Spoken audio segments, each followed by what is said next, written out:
This is the original esport racing game. This is iRacing.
This season marks a new beginning. Witness the raw power, iconic sound, and pure speed from the historic Lotus 79. Experience the competition and glory days of early 80s open-wheel action. Watch as drivers wrestle these ground effects cars into submission. Drivers will face off wheel to wheel. For some, it's a chance at redemption. For others, an opportunity to make a statement. All sharing the same goal, to be crowned champion. Who will be victorious tonight? The Lionheart Retro Series presented by Butt Kicker starts now. For racing fans in the Northeast have flocked to Loudon, New Hampshire for some of the fiercest racing in America. From modifieds to the NASCAR Cup Series, IndyCar to Rallycross, the track affectionately known as the Magic Mile has challenged drivers to push their machines to the absolute limit. Well, tonight, The best sim racers in the world are going to give us a little bit of a glimpse into what racing may have been like if New Hampshire Motor Speedway was built, say, 15 years earlier when open wheel racing ruled the world. It's Thursday night, and that means we are live on the iRacing Esports Network for round number 9 of the Lionheart Retro Series presented by Butt Kicker. This is the Tower Rentals 175 from New Hampshire Motor Speedway. Good evening. Great to have you with us here on this Thursday night. I'm Jason Galvin, joined tonight by the banker, Brian Yazik. I'm Jed Yaman, calling the shots. Cameras from Dougie Beard. And this is the Sim Experience Countdown to the Green. Yaz, this is the Magic Mile, as they call it. But boy, is it a notorious track for being one of the more challenging 1 mile ovals in the country. You're absolutely right, Jason. I mean, this track, it's one of my personal favorites out there on the service, just because of the challenge that's involved. I mean, it looks pretty simple. You look at it, the banking is 2 degrees down the front stretch, 7 in the corners, just a little over 1 mile, but you look at the overlay like, how could this be challenging? Well, guess what? We have a track guide to show you just how tricky this place can be and why the challenges, to talk about the challenges that are facing these drivers.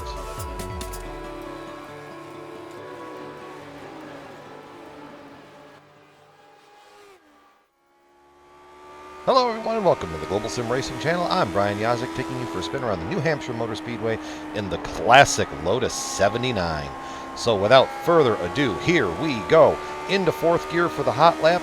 This Lotus 79 has a very high range on the gear, so you don't need to shift down into 5th. Down here into turn 1, if you're familiar with driving this track in the NASCAR Cup Series car, you will find that the groove is pretty similar. Down the back stretch, you're going to aim right here, just a little bit of brake to set the nose. Aim for that groove right there below the dark stuff.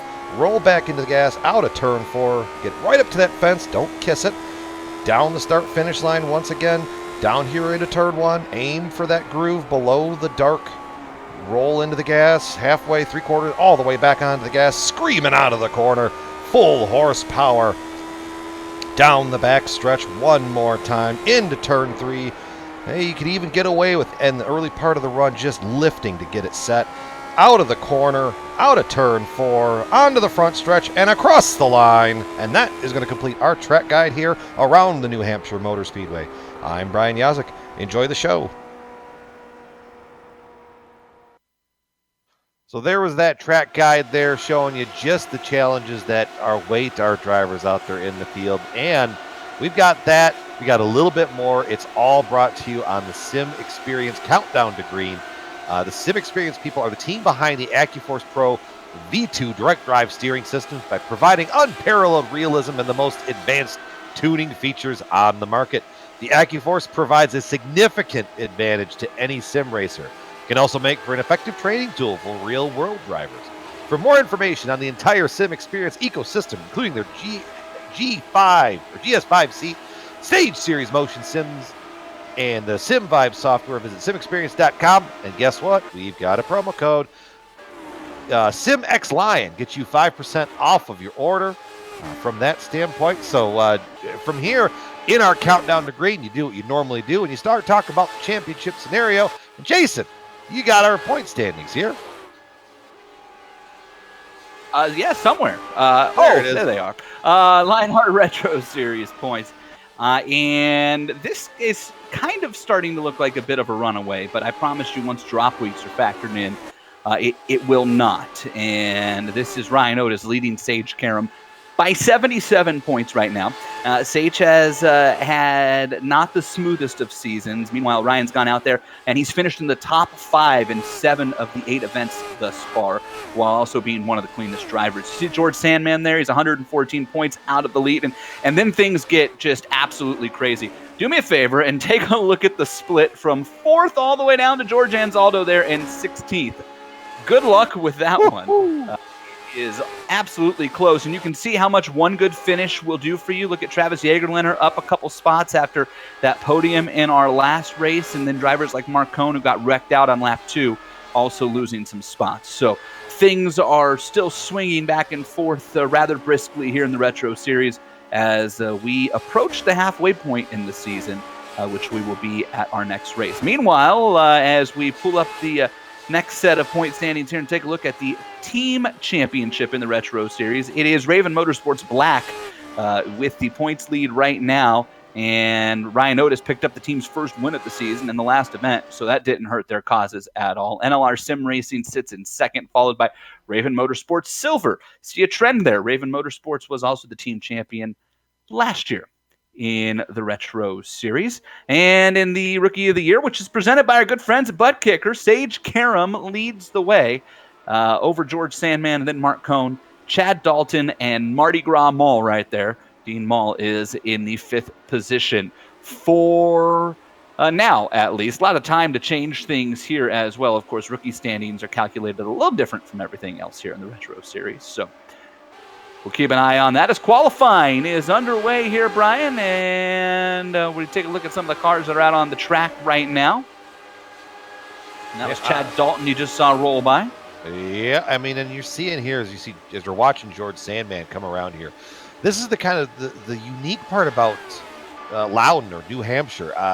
It's just you can either try to ride that top seam, kind of where the gray meets the dark gray, so there you can kind of see.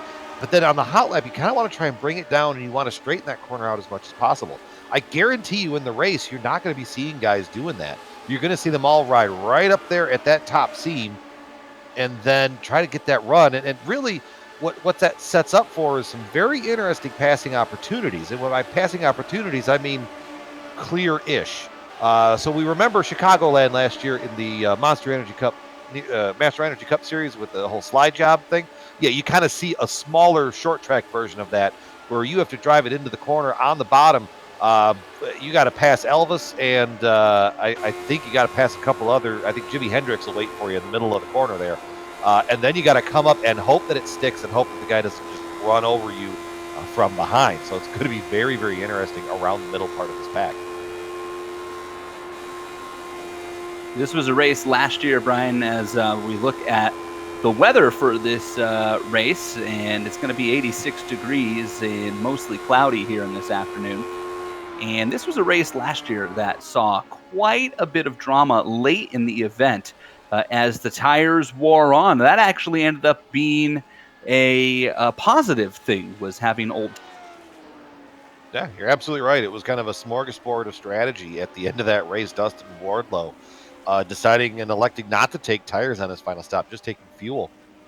With that, he was able to absolutely motor through the field and catch up to, I believe it was Adam Blocker, run him down from not just like a couple car lengths back. Alex Saunders. It was Saunders. Yeah, it was Saunders.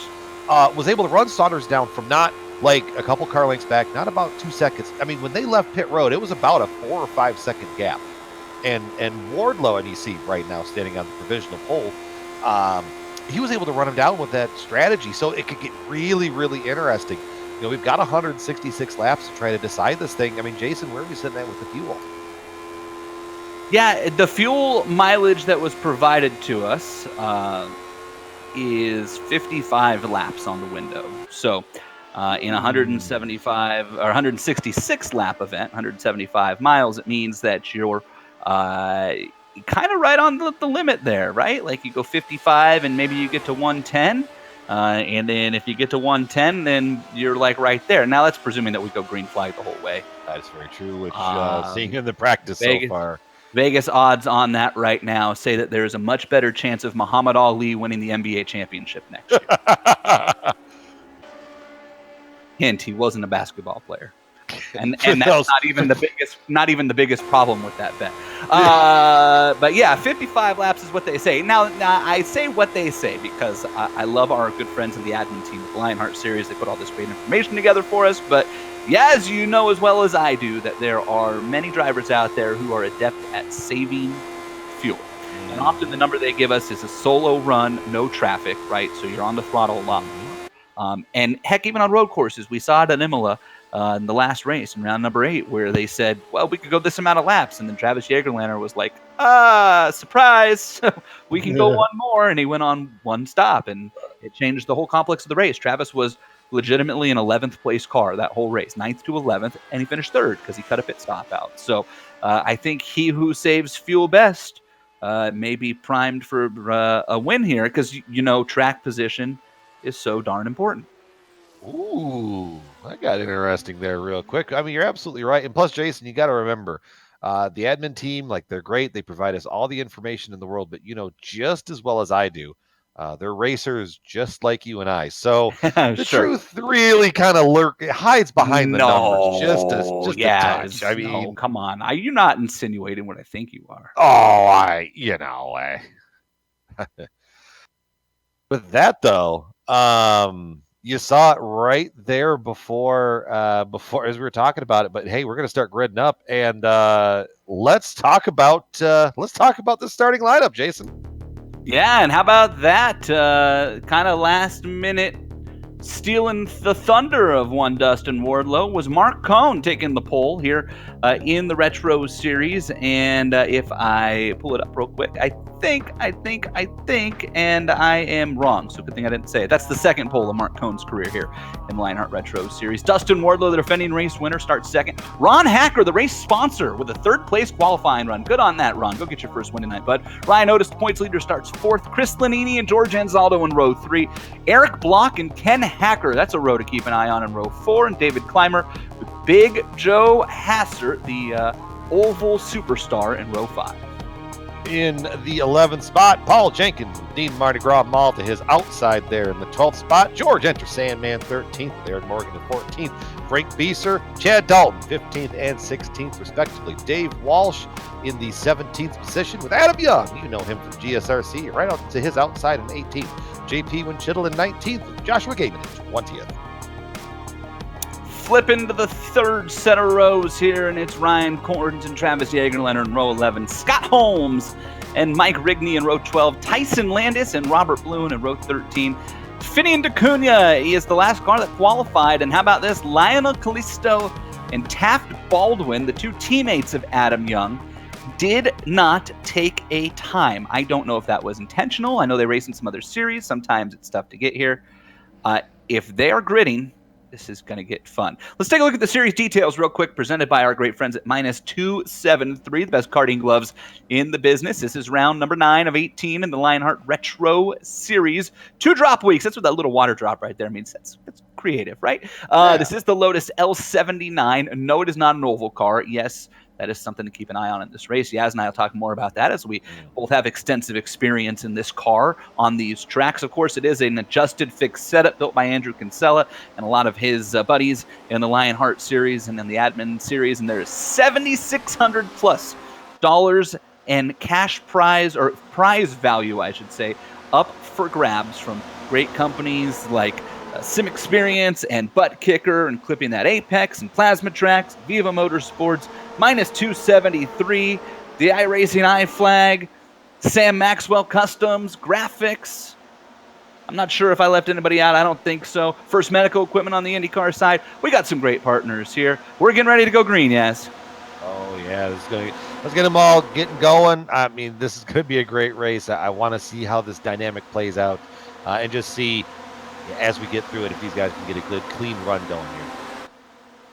One pace lap at Loudon. The pace car pulls off, and it's Mark Cohn and Dustin Wardlow bringing us to the green flag. The Lionheart Retro Series round number 9 is underway in the Tower Rentals 175 from Loudon, New Hampshire.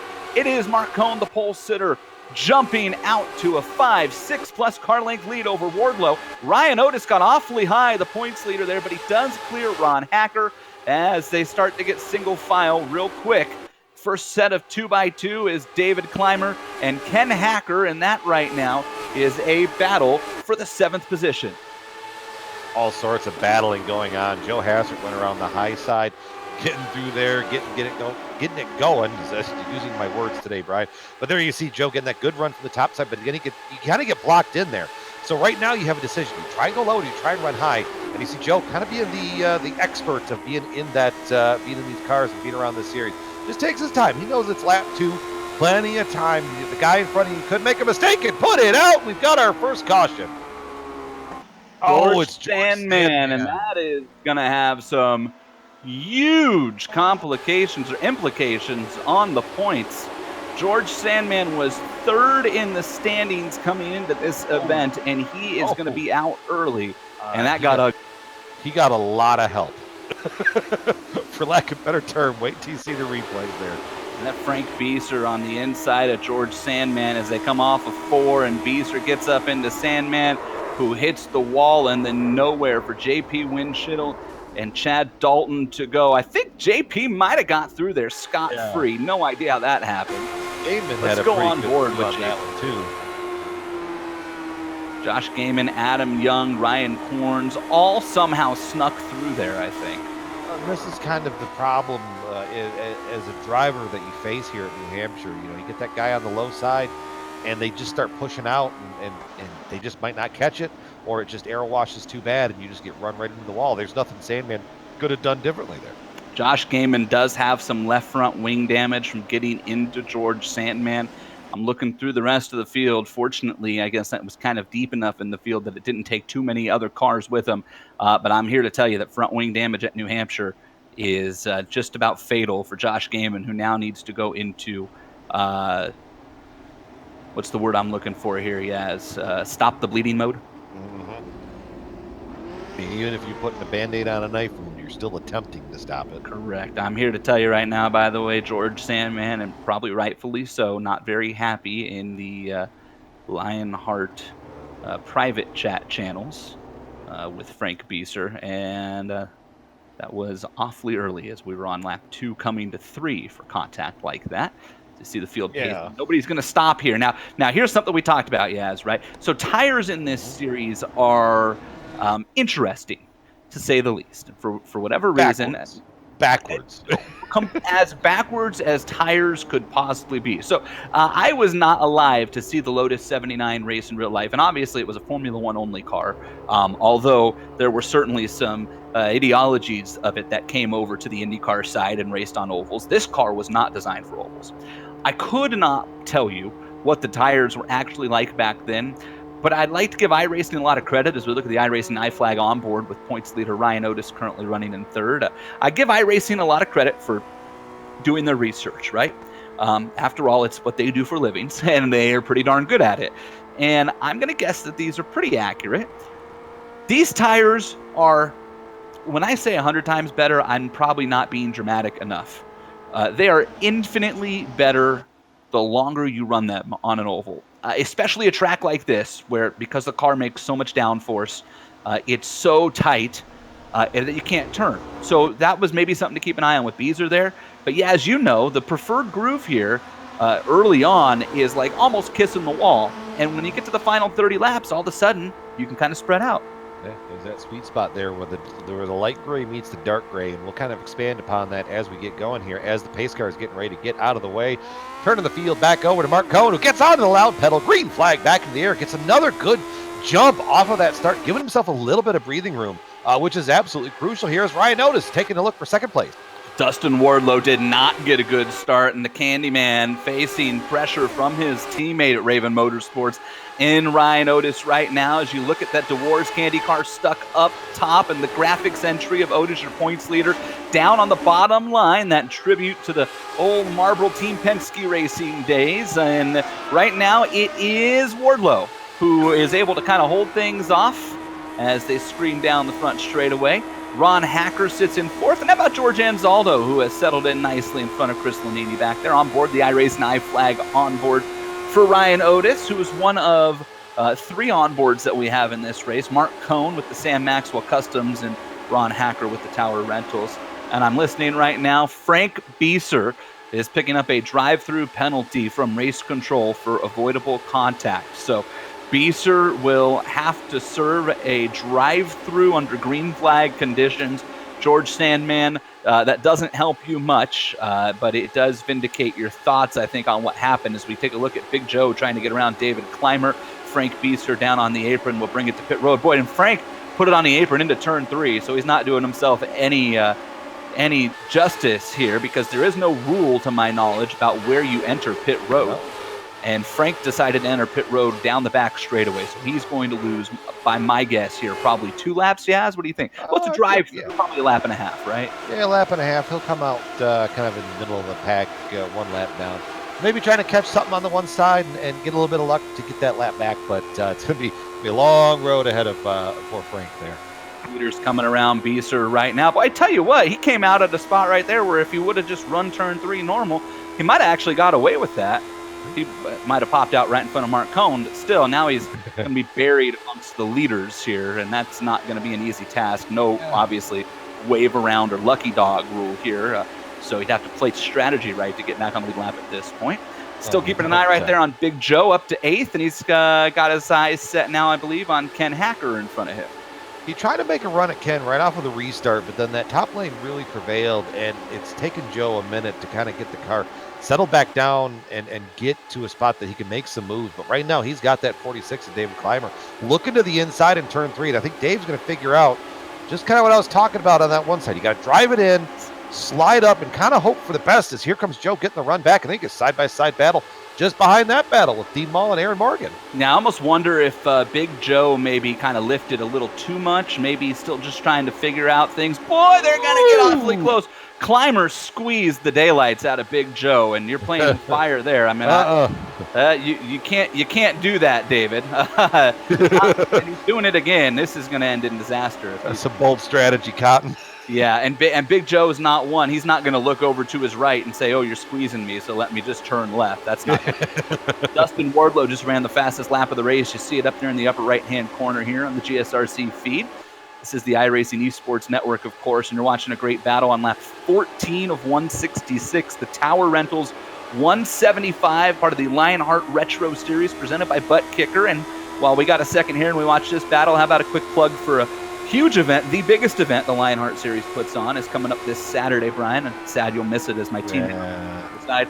But the Thumbs Up Cancer Down, as we're riding on board with the Thumbs Up Cancer Down car and Big Joe here, the Thumbs Up Cancer Down Indianapolis 500, presented by DeWars Candies, is on Saturday with a 1 o'clock Pacific, 4 o'clock Eastern time start, if I have that right. Do I have that? I'm pretty sure I have that right. Yeah, 3 Central. Yeah, 3 Central. Amjad just confirmed for me. So the broadcast probably starts about 3:30. Yeah, I would guess the broadcast is coming on a little early there, 3:40 Eastern-ish. Lots of pre-race coverage, I'm sure, with Soup, and I think Richie Hearn should be back for that race on Saturday. I'm hoping he is. The Indy 500 is a race where he can certainly lend his expertise. But Saturday, 200 laps, 500 miles, and last year I think we started 40 or 41 cars at the Indianapolis Motor Speedway, and we had 5 cars who were 5 wide at one point with 2 laps to go for the win. So that should tell you what type of racing you're in for. If you don't have plans on Saturday, grab a 12-pack, grab your smart TV, hop on GSRC and the iRacing Esports Network and enjoy one heck of a race. Or if you have plans like Brian Yazik and you're going to be sitting at a wedding, do yourself a favor, sit at the very back and the very far corner and bring your iPad. Yeah, already got it figured out. iPhone, AirPods, I got it. I'm a plan of attack. Copy that. We'll probably plug that 1 or 2 more times because it's a huge race, and I'm immensely proud that the Lionheart Series has chosen to take on Thumbs Up Cancer Down, which, if you follow the IndyCar Series, you probably heard me talk about a couple times, as a charity based in Bakersfield and operates in Central California that I happen to be on the board of directors for. So I'm super excited that it's the presenting sponsor on Saturday, along with DeWars Candy and Ice Cream, which is a great Bakersfield company that Dustin Wardlow is a big part of. Happens to be one of my best friends out here. So I'm super excited for Saturday and all the awareness that race could bring to Thumbs Up for sure. As we take a look here back at the action, this is some of the action that's happening a little farther back right now. You're looking at Ryan Korn, sticks the Ironwood entry down, and him and Eric Blocker are going to say, "Hey, what's happening?" They tried to shake hands. They tried. The problem is out the window is never a great idea. Well, it usually helps when you're going to shake hands out a window to have a window. That's very true. Out the cockpit, apparently. Brian apparently didn't bring his dictionary tonight, so we're just going to hang on to that one. Well, the part-time guys don't have to have a dictionary. What's this microphone? Good to have you back, Yes. It's good to be back. I think I told you this earlier, but I think the rest of the season, unless something jumps up and bites me, I don't foresee any out of town events. So should be good. I might have 1 or 2 more pop up, just depending on how work broadcasting schedule plays out, but we'll see. You're missing nothing up front, by the way, as we're trying to show you the best action here throughout the field. Maybe get some screen time for drivers who might not necessarily get some screen time as you ride on board right now. And this is Finian DeCunha, who's actually a little deep in the field, 17th. Finian, I think, has a lot more experience on the road side of things, but I wouldn't be surprised to see him work his way up here throughout this race right now. We do have a couple of cars who have already lost a lap, and Chad Dalton has lost one now with that damage from earlier. And, of course, we know that Frank Bieser lost a lap having to serve that penalty. George Sandman is the only car out of the race, although I do show that Dave Walsh is at least in the session, but he did not grid. So I think Dave might... no, I've got him disconnected. I've got him disconnected, but I'm saying I think he might get credit from a point standpoint because he did turn laps in the session. When did he land? I think as the field was gridding, his connection dropped out. Yeah, up front, you're not missing much, as Jason was kind of alluding to. Mark Cohn, Dustin Wardlow, Ryan Otis, they're all trading lap times within about half a tenth of each other. Mark Cohn holding on to about a 6 to 8 car length advantage. And Wardlow's kind of back in what I would call purgatory, because you're just close enough to get the draft, but then you're just also close enough to get the arrow wash in the middle of the corner. So it's really it's a bad news, good news sort of situation. Dustin Wardlow led the final 12 laps here last year on his way to the win. Jake Wright won this event 2 years ago in the inaugural season. Jake won it under caution. Dustin won it by 3.8 seconds over Michael Goodman, who is not running the series this year, focusing on IndyCar. And Alex Saunders ran... Yeah, right. Alex Saunders, I think, ran, 1 or 2 races so far this year, but he's had a lot of conflicts, unfortunately. So last year's event was dominated by Saunders, really. He led the 145 of the 166 laps, and it had just one caution, believe it or not, with 8 lead changes. A lot of those were as everybody hit it. So season 1, they only ran 143 laps, so 25 less miles. That race had 4 cautions for 14 laps and also had 5 lead changes. Jake Wright beat Scott Bolster and Joe Branch. None of them are in this event right now. George Anzaldo with the fastest lap of the race. Going purple. 25.781. We should give bonus points for that. I don't know who I got to talk to, but I think the I bonus think point you're for the looking at the fastest guy you lap. need to talk to. I think you're looking at the guy you need to talk to. I got to exchange some greenbacks. Hamilton, Lincoln. I think if you show up at Iowa in a week, you might have a chance to have a conversation. Yeah, well, that's even more blown out at the point too. So. We're screaming down the straightaway here, as we mentioned on Fuel Run, the estimated 55 laps. We did have that caution. I'm going to say we're looking somewhere between 58 and 60, so about halfway through the Fuel Run right now. And that caution that we had should allow these guys to make it on 2 stops. As Big Joe, makes a move on Chad Dalton, who continues to lose space and time. Dalton is a lap down, as we mentioned, has a lot of damage on that race car, so he's going the wrong direction, and all of these cars now are trying to kind of make their way through. See Big Joe up there in the 9th spot. He's picked up 1 position since the start of this race. Has not been able to run down Ken Hacker. In fact, he lost a spot to David Clymer, who has kind of checked out. Yeah, it's just if you like 4th of July parades, and that's kind of where we're at right now. Except there's no one in little cars with funny hats throwing candy. Again, and I want to preface this, and I drove in this race last year, and I think, if I recall, I ran 2nd or 3rd almost the entire race, and had an incident with a lapped car who made a questionable move, and I had to check up, and I think I ended up 4th as a result of that. But if I remember the race properly from last year, it looked a lot like this for a long time. I drove this race last year, and it felt a lot like that. Right. And then the final 30 laps, it was like, oh, okay.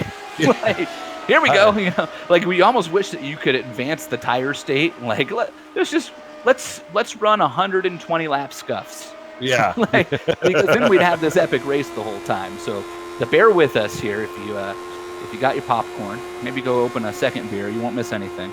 But trust me, you've got Yaz and I on the broadcast. So if your volume's turned up and you walk away from your TV or your monitor or your wireless device or however you're watching this event, I assure you, if something happens, you're going to know about it. You'll hear it. Absolutely. Yeah. Testing! I was like 1/4 of the volume, so make your adjustments now. We were just looking out the back wing of Mark Cohn at Dustin Wardlow, and you see here Cohn and Wardlow and Otis, and Dustin's starting to close the gap a little. He's close 2/10 here, as I think Mark is stuck behind a lap car there, and that is Robert Bluen. And then Mark's going to run into a couple of cars that have some damage here too. So interesting that Bluen right now is kind of running that preferred line, and you see Mark searching for some air for the nose of that car, and I alluded to the incident that I had last year with a lap car, and it was not Robert. I'll say that driver is no longer in the series, but it's similar deals to what was happening here. Alex Saunders had about a 5 or 6 second lead, and I was in second. And man, I tried for 20 laps to get around him like this, and the lap car did a good enough job of holding me off. It kind of like that, except for that time Robert let him in. That it messed with things. So I think Mark might have forced the issue there a little bit, and I don't necessarily blame him because here comes Dustin Wardlow. Well, and the problem is he had to fight so hard to get around Bluen, and now Bluen is probably going to... It's what you see in racing all the time. Sure. The leader always has to part the Red Sea for the lap car. And then as soon as he gets to second place, they're like, well, I'm already a lap down. Go on by. Right. Yeah, you look up in your mirror, and you're like, wait a minute. That was way more difficult for me. I got a couple phrases in the arsenal for those sort of events, but you know. On board with Bluen, and great work from Amjad, the director of our broadcasts here, as you followed that Dewars Candy entry around. White Knuckles Racing and Raven Motorsports, Dustin Wardlow, the Bakersfield-based driver. Dewars fine candies and chews and ice cream. And boy, if you want a linguistic experience, go drinking with a Scotsman like Robin Williams. I said Robert's thinking of Blue in there. Yeah. And also, go pick yourself up some Dewars chews, the taffy chews. I like the peanut ones, which are the OG original ones personally, but you won't go wrong with any of them. Pistachio, really delicious, by the way. They grind all of the nuts and make all the fillings for the taffy here in Bakersfield in-house. Like nothing is pre-bought for that stuff. And we're like the pistachio growing capital of the United States, and nobody realizes it. So the pistachio ones are amazing because, I mean, they were probably picked like the day before that they end up in the taffy. Just pro tip right there for you. Are pistachios a thing around the rest of the country, Brian? Oh, dude, I'm up here in northern Michigan, and I love pistachios. Okay, I wasn't like sure. Like we got a lot of pistachios in California, but like there's also 4 million pistachio trees right down the street. So, yeah, no, that's good stuff. That's good eats around here. My wife and I like that. There you go. Hey, Josh Gaiman has retired from this race. He finally parked the car, and he was struggling with that damage we mentioned. JP Winchittle is now just ahead of Mark Cohn, and he also has some heavy front wing damage. Cohn right now actually got a big wiggle going into the corner there. I gotta imagine that this car is not very fun to drive if you're JP right now. No, and it's what it's like is it's like sitting at a chair for a kitchen table chair. One of the legs is just shorter than all the rest. And it just rocks just a little bit, and it makes you feel very uncomfortable. You're trying to carve the turkey on Thanksgiving? Mm-hmm. Yeah, you got that serrated knife right in front of you, and the table and the chair's moving. Yep. 44 laps into this run, so we are expecting them on pit road probably within the next 15, give or take. I would say probably 12 to 15 if I want to try and be an exact scientist on that matter. Now, I guess, because we kind of talked about this on the front side of the broadcast. At this point in the run, if you're on pit stop number 1, where would you take tires at all, or would you let it scuff the whole way? So last year I took no tires for the whole race, and I really liked it. And I think, as I recall, Dustin did not either. But I know there were some guys who took no tires, and when they got to the end, they thought it might have been a little too much. And so there is kind of a prevailing strategy in this series amongst drivers that on ovals take tires on the first stop and then don't take them again, and it kind of sets you up. But I think some of that depends on where you're at in the pack, maybe, you know. If you've got a nice clear lead on everybody, but you're pretty far back from the car in front of you, then maybe you take the tires here. If you need to make some moves, then I probably wouldn't. But I mean, I like a loose car, even on an open wheel car, and a lot of people struggle with that. So, you know, I think that it's just kind of a driver preference at that point. Mm-hmm. There's not many people I know who like to drive an open wheel car and have to be, you know, counter steering on corner exit on ovals. But I think it's probably like you, me, and Lanini. I think was, it's probably about it. There might be 3 or 4 other guys. Yeah, there's not a long list of those guys, but I don't mind it. I know you don't, obviously. So it's totally a driver preference thing. There's some guys in this series who are going to make this whole race with no tires. I can assure you of that. They're going to try it, and it's going to be interesting at the end of the race for sure. All over the map. A little nutty from the strategy standpoint. Just tie that all together. Who do we got on screen there? Is that Marty Grawl? Spot that car from a mile away. Right. Mardi Gras' child painted that car. Mm-hmm. He told us the story. Maybe it was the All-Star race or something like that. He said he printed out the template and gave it to his daughter and said, all right, color away. And then he took it and scanned it right back into the computer and dropped it on the template. Also, that, and I'm not making a joke here at all, that is significantly better coloring than I was ever capable of in my life. Like, I didn't have the coordination to make like the way that like some of these lines go together and stuff. Like, legit, I couldn't color. If you gave me Indianapolis Motor Speedway and said color within the lines of the oval, it would look like the road course. Yeah, that's probably mine too. Somehow I would have slipped the Nürburgring in there too. Right. I really hope that my son, who's 8 months old, I really hope he gets mom's arts and crafts skills. Let's put it that way. Out here in California, I don't know what you guys do back there in Michigan, but in California, in elementary school, there's a mission project where you have to like build a mission, like on a table or a big piece of cardboard or something. I paid my grandpa to do it, and I didn't pay him. I mean, we get pretty much we get the opening day of deer season off, so there's that. Did you say beer or deer? Deer, D-E-E-R. Okay. The adults get beer season. I mean, I was about to start looking for some property in Northern Michigan. Hey, the race leader, Mark Cohn, just ran the quickest lap of the race, by the way. You're on board with Ryan Otis looking ahead. And Cohn has picked up 2/10 on Dustin Wardlow here as we take a look at Wardlow and Cohn in front of him. Well, so this goes back to what we were just talking about a couple minutes ago. You know, these tires just pick up speed. Lap 52 of that run, Mark Cohn ran the fastest lap of his race. The fastest lap of the race, period, right. Also of his. I can't name another car out there that happens. Right. Light fuel plus improving tires equals success in this car. So you're going to see that here. And then you're going to get to a point where they're going to pit and put fuel in it. And if they don't take tires, it's going to slow down a little. But halfway through that run, they're going to be running quicker than they even are right now, would be my guess.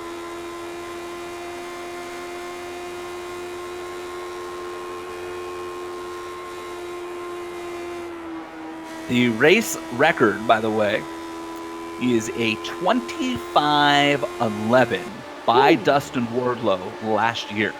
I think so. Get there.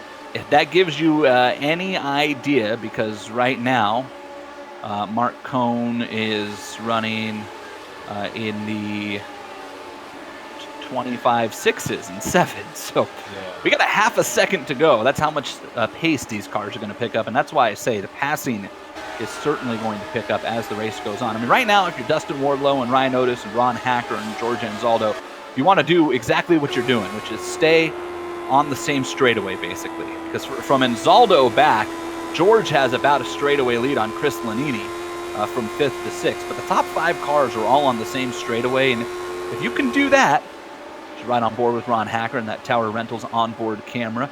If you can stay on the same straightaway, you're in pretty good shape. Speaking of Chris Lanini, there's our loud pedal teammate right there.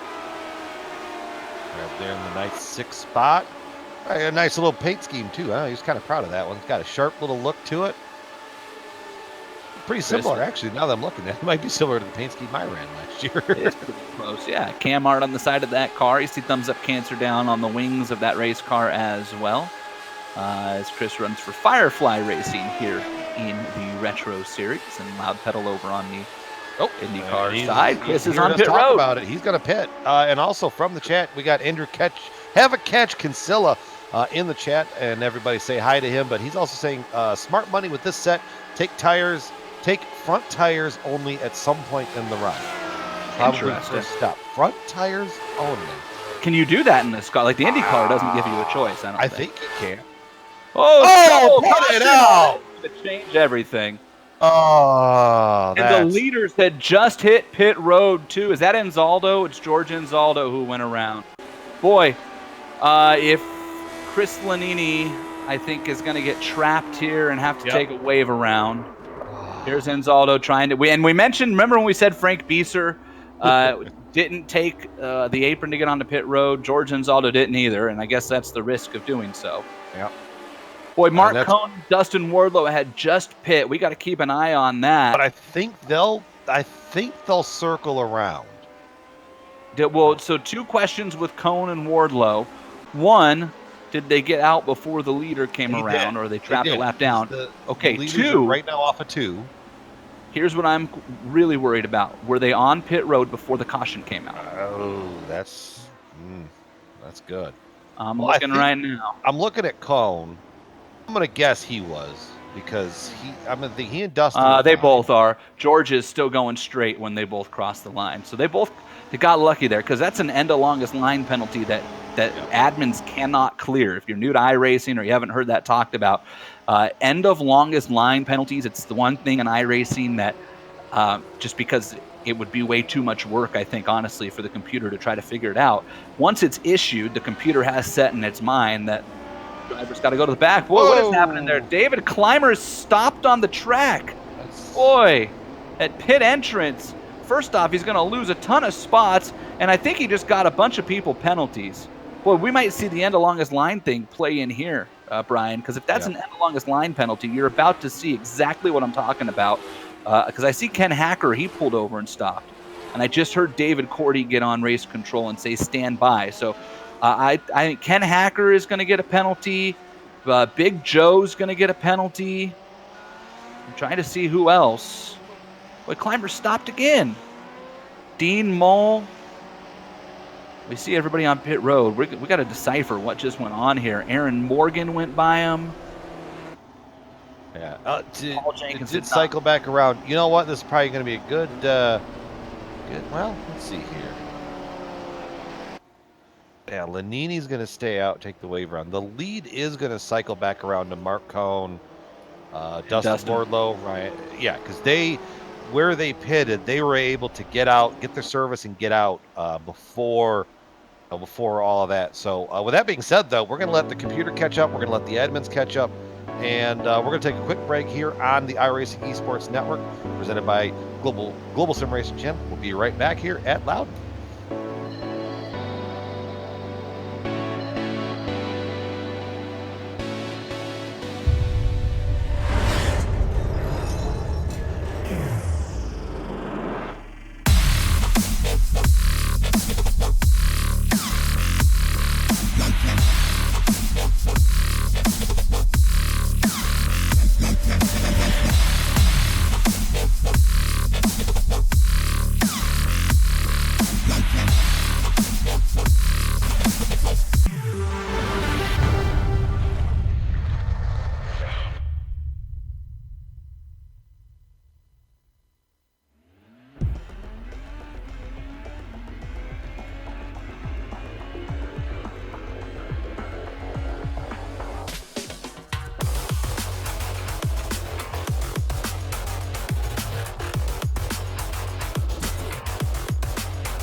Sim Pit is an entertainment channel dedicated to the world of simulated motorsports.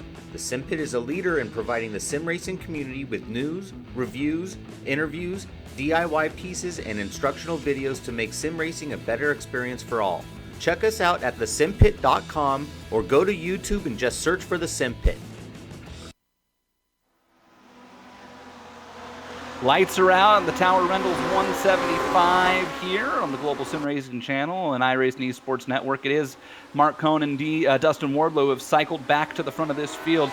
And thankfully, the David Clymer situation did not cause any major incidents as far as drivers getting end-of-longest line penalties for passing under yellow. So there was no major ramifications from that, as the green is back out, and you see some two-wide racing with Dean Mull and Aaron Morgan down the back straightaway. That right now is a battle that is happening as I got to scroll back up here and look in the 6th position. Big Joe Hassard up to 5th after those pit stops just in front of them.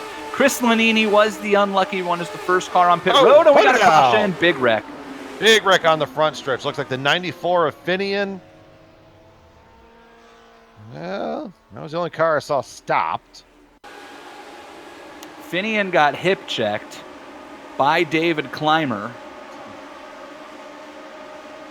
Oh, just like he, And that's a tough one because David's clear all the way up until the contact. But Finian's got such a huge run because he's up the track. See it here. I'm going to disagree. Where that car is, I mean, where they hit, it's right rear to left front. Your spotter is telling you car outside. All right, I'm just saying that it's, if you look at it, I know what it looks like. I got you. If you look at it up the track, I think David's spotter would not have said it until right when the contact began. But you've got to know that Finian's up top and has that run, obviously. I'm trying to see if anybody else got damage here. David has a ton of damage, by the way, Clymer, to the rear wing. So that's going to be catastrophic to him. Taft Baldwin, I thought, got a piece of it, but somehow the car looks okay. And that might be it. Everybody else, I think, got away scotch-free. Boy, Chris Lanini almost drove into Finian, which would have been really unfortunate. And there's a bunch of cars on pit road here. I mean, if you're back there, top off, I mean, Chris Lanini got nothing to lose. Come on in, top it off, see if you can. When you're that far back, you know you're not going to drive your way back up through the field. But I think the logic could be, all right, I'm going to get a little extra fuel, I'm going to top off, and I'm going to try and get on the other side of the strategy that just bit me in the rear end. Well, so what Chris is banking on here is what I'm guessing, because you can't make it, he could one-stop it from here now that I'm looking. I think everybody was going to be able to one-stop it, but where I think Chris is smart here, like you said, probably not going to drive all the way through the field, right? So how do I get some help? Well, if he tops off now, knowing it's one stop no matter what, that's all the less fuel he has to take on that stop. And since all you're doing is taking fuel, you're not taking tires, every second you can lop off your pit stop could be a couple spots on the track, right? Absolutely. Oh, absolutely right. And I think and the other part is we know he's good to go. I think the other ones I'm fairly certain they're good to go. There's a difference between I know I'm good and fairly certain.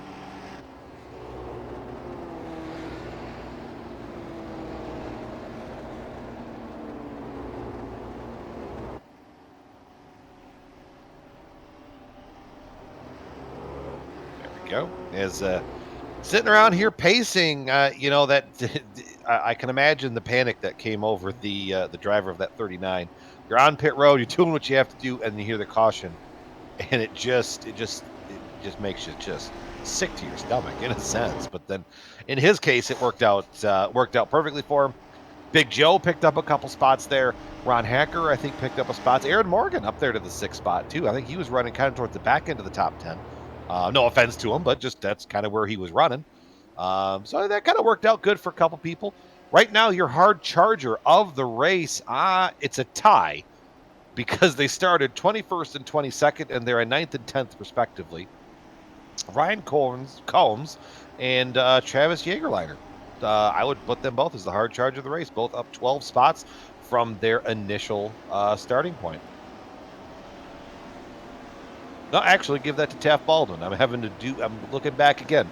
See, this is what I get for for mathing too fast. Taft Baldwin is up 14 spots, so it's very close because Taft, he started pretty much shotgun on the field, and now he's up there to that spot. Lion, a little train up there to 16th as well.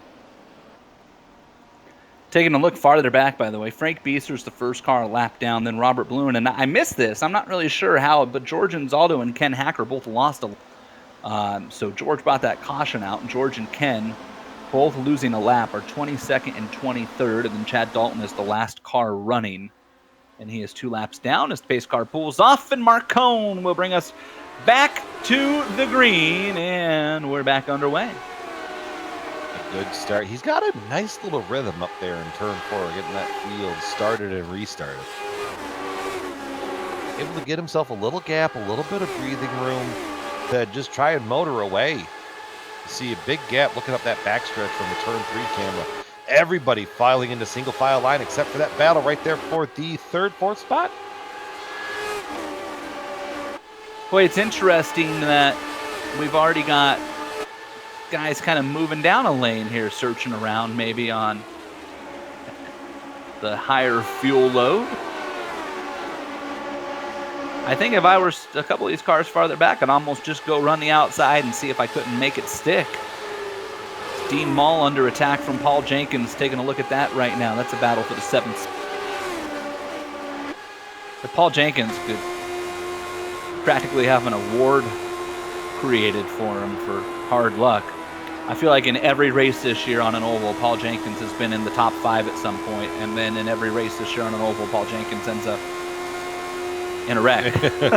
Yeah. Here's the not jinxing you here, well, Paul. No, you realize you just put the commentator's curse on. Look, there's no such thing as the commentator's curse, okay? Uh-huh. I got a good story. My first race as a lead. We're covering, I think, Autobahn? Maybe? Anyways, talking up the leader, he's got about a 45-second lead. I'm saying there's nothing that can happen to him. 3 laps to go, he wrecks on the final corner. I had to hide myself very, very fast. But anyways, and things that have happened this year, let's take just kind of look around here. I mean, you know, battle right now is who are we on board with right now? That is Ryan Cohn.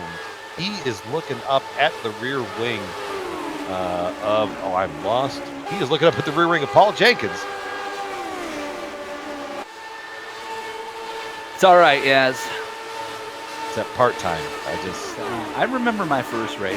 It was tough. Well, you know, okay. So it is funny that you mentioned that, and I'm going to tie this plug together. My very first race that I was on air for GSRC was the Lionheart IndyCar Indy 500 no for kidding. season 3. Dead serious. I was a pit reporter. It was Mitchell 3. DeJong. Yeah. Was that Mitchell DeJong who won that race? I think it was, yeah. Yep. I was the pit guy. That was a great Indy 500 for me. That was my first Indy 500 in the Lionheart series. I got all the way. I think it is Michel DeYoung, yes. Yeah, but it's okay. We'll go Mitchell. I think Mitchell DeJong is he's the rally cars, rallycross. Yeah. Well, I'm sure Look, I'm sure he's not going to get angry for me confusing him with No. I mean, at least you did. That's not like you called Adam Block or Richard Petty, okay? No, but I did have, and Joe P. will back me up on this one. We did have a driver in I think it was a Blanc Pond race. That we butchered his name so many times that he made a highlight video of all of us butchering his name. I'd like to see that. I got to find it and send it to you. Amjed's on it. Our next commercial break is going to be that video. Ever seen a green flag commercial in a GSRC broadcast? Because we might tonight. By the way, we are closing in on halfway of this race here. About 5 laps from the halfway mark. Oh, hey, just to finish tying in Yazik's story, since Yaz has tied in like 12 stories, by the way. That Indy 500, by the way, I made it all the way to turn 1.5 of the lap 3. It's really solid Indy 500. Oh. And then Big Joe got walled and came down the track, and I went low. I was behind somebody and saw the smoke and decided to go low in the short chute. And then I became intimately familiar with the side pod of Big Joe's race car. Marcone just rattled off another fast lap. So it took Amjad like 3 seconds to find that. Yeah, it was totally Amjad when you spelled Oh, it was Yaz. No. R-I-A-N. Look, okay, first off, Yaz, I don't have Discord open enough to actually see who sent that. I mean, that's a huge problem. I figured that you would be doing your job and broadcasting the race, not looking for... You're the lead. I'm just the steak on the side. You're the steak. I'm the potatoes. No one shows up to the restaurant for the potatoes. Vegetarians do. I hosted a barbecue at my house last Saturday. Geez, here we go. I fired up the grill and I had some meats cooking and I said, all right, burgers and brats are on for everybody. And I said, if you're a vegetarian, and I pointed to the woods behind me and I said, there's the woods. Did anybody go grab some leaves for you to barbecue? I thought someone attempted to get up, but... Oh, boy. How many viewers have we lost in the last 5 minutes? Dustin Wardlow. I imagine into the that fours. someone tuning in is probably like, why is DW talking to himself in the mirror? What in the hell? I thought Darrell Waltrip retired. 25:42 for Dustin Wardlow. That last lap was the fastest lap of the race. So we told you that business was going to pick up, right? And they're only halfway through a fuel run right now. Not even, probably about a third of the way through the fuel run with those yellows. You're halfway through already, the race. Already we've lopped 2 more tenths off, and this is the official halfway point right here, yes? Yeah, you know what that means, Jason, right? The race is official? There's that, and then there's still half of the race to go. Oh, Eric Block went around. Trouble in 1 and 2. No caution, though. That takes some skill here. He spin all on his own? Yeah. Oh, boy. Hey, Brian. Remember what I said about tires starting to wear out? Guys don't really like loose race cars? Mm-hmm. You're going to find out who's not going to be very happy with that call. Oh, boy. I'm watching on board. That thing just snapped, too. It's not even like he put too much wheel in it. It's that long, slow slide. That in the cockpit, it's sickening to you because you've got the wheel cranked all the way to the right, and you're magically hoping it's going to bite. And it never does. But magically in your mind, you're thinking, man, if I just keep this wheel pinned all the way full tilt to the right, it's going to come back to me. Caution. Put it out. It's off of turn 2. Oh, no. Chris Lanini's in it. Oh, the Young and the Lanini. Sounds like a bad soap opera. And unfortunately for their event, it is a bad soap opera. Oh, boy. This is not good. Oh. Well.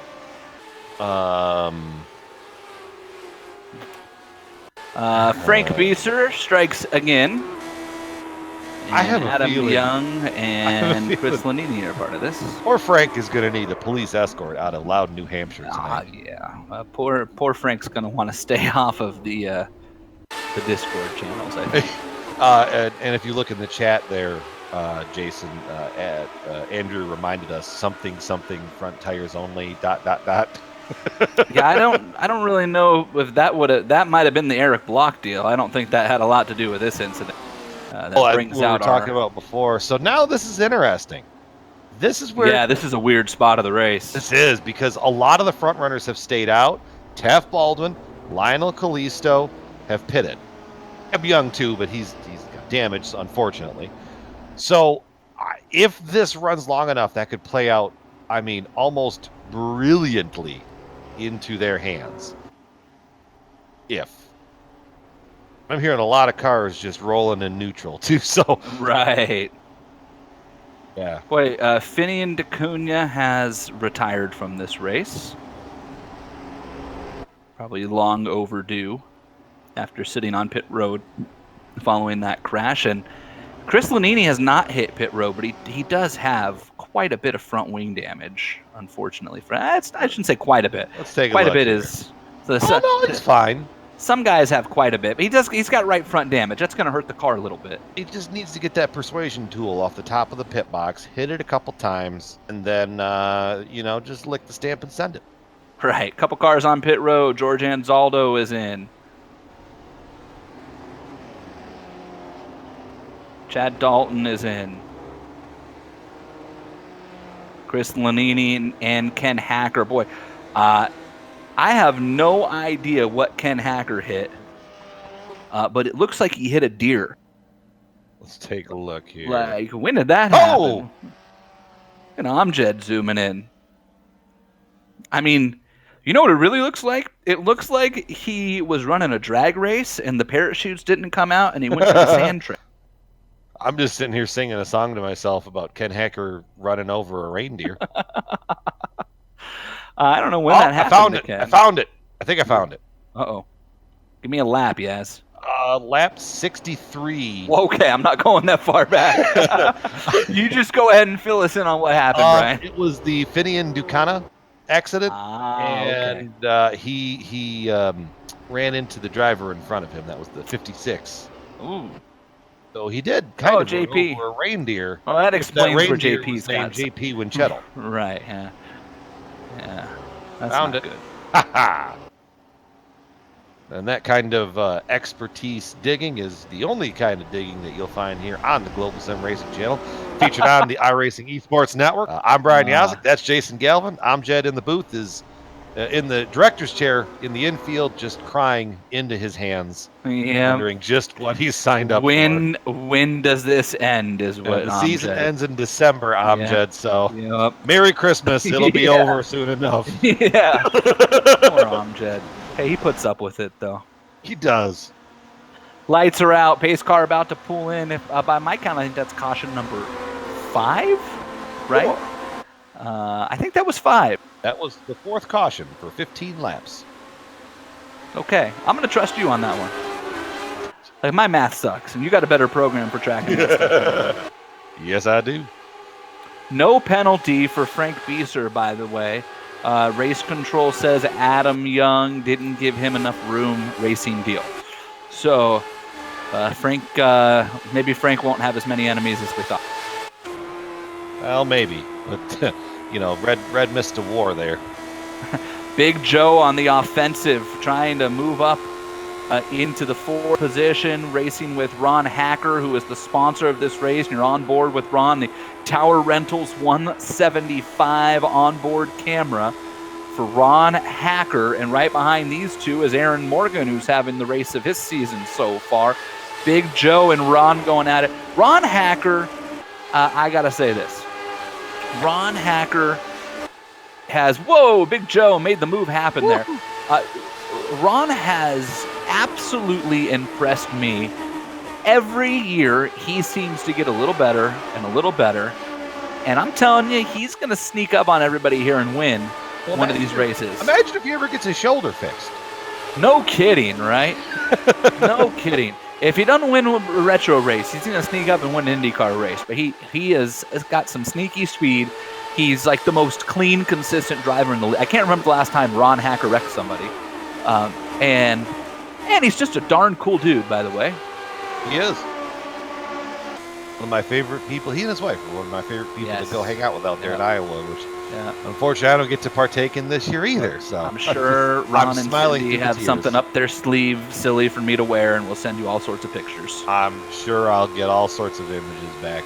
But you know what? I'll be smiling from my house. That's going to be 68 degrees inside. What's the forecast for Iowa next weekend? Looking like we're in the 90s. Hey, look, I live in Bakersfield, okay? Today it was cool. It was 101, and I'm not kidding. Yeah, but like see, that's out west heat. This is corn heat. Like when you're sitting there. The Midwestern babies. Hey, this is Dean Mall, by the way, and he is in a heck of a battle right now. He is. With Ryan Corns, who has quietly worked his way up into the top 10. He needs to get around Dean so he can tie-tap Baldwin for most positions gained in this race. Yeah. Which is not an award, but it's an unofficial award. It's an award for the drivers. The drivers we keep track of that. There's no statistician out there that at the end of the year they're going to give you the award for most places gained. No one's going to do that. But the drivers, there are a couple series that give passing points, though, and it matters there. This is not one of them. Ron Hacker, by the way, is under attack.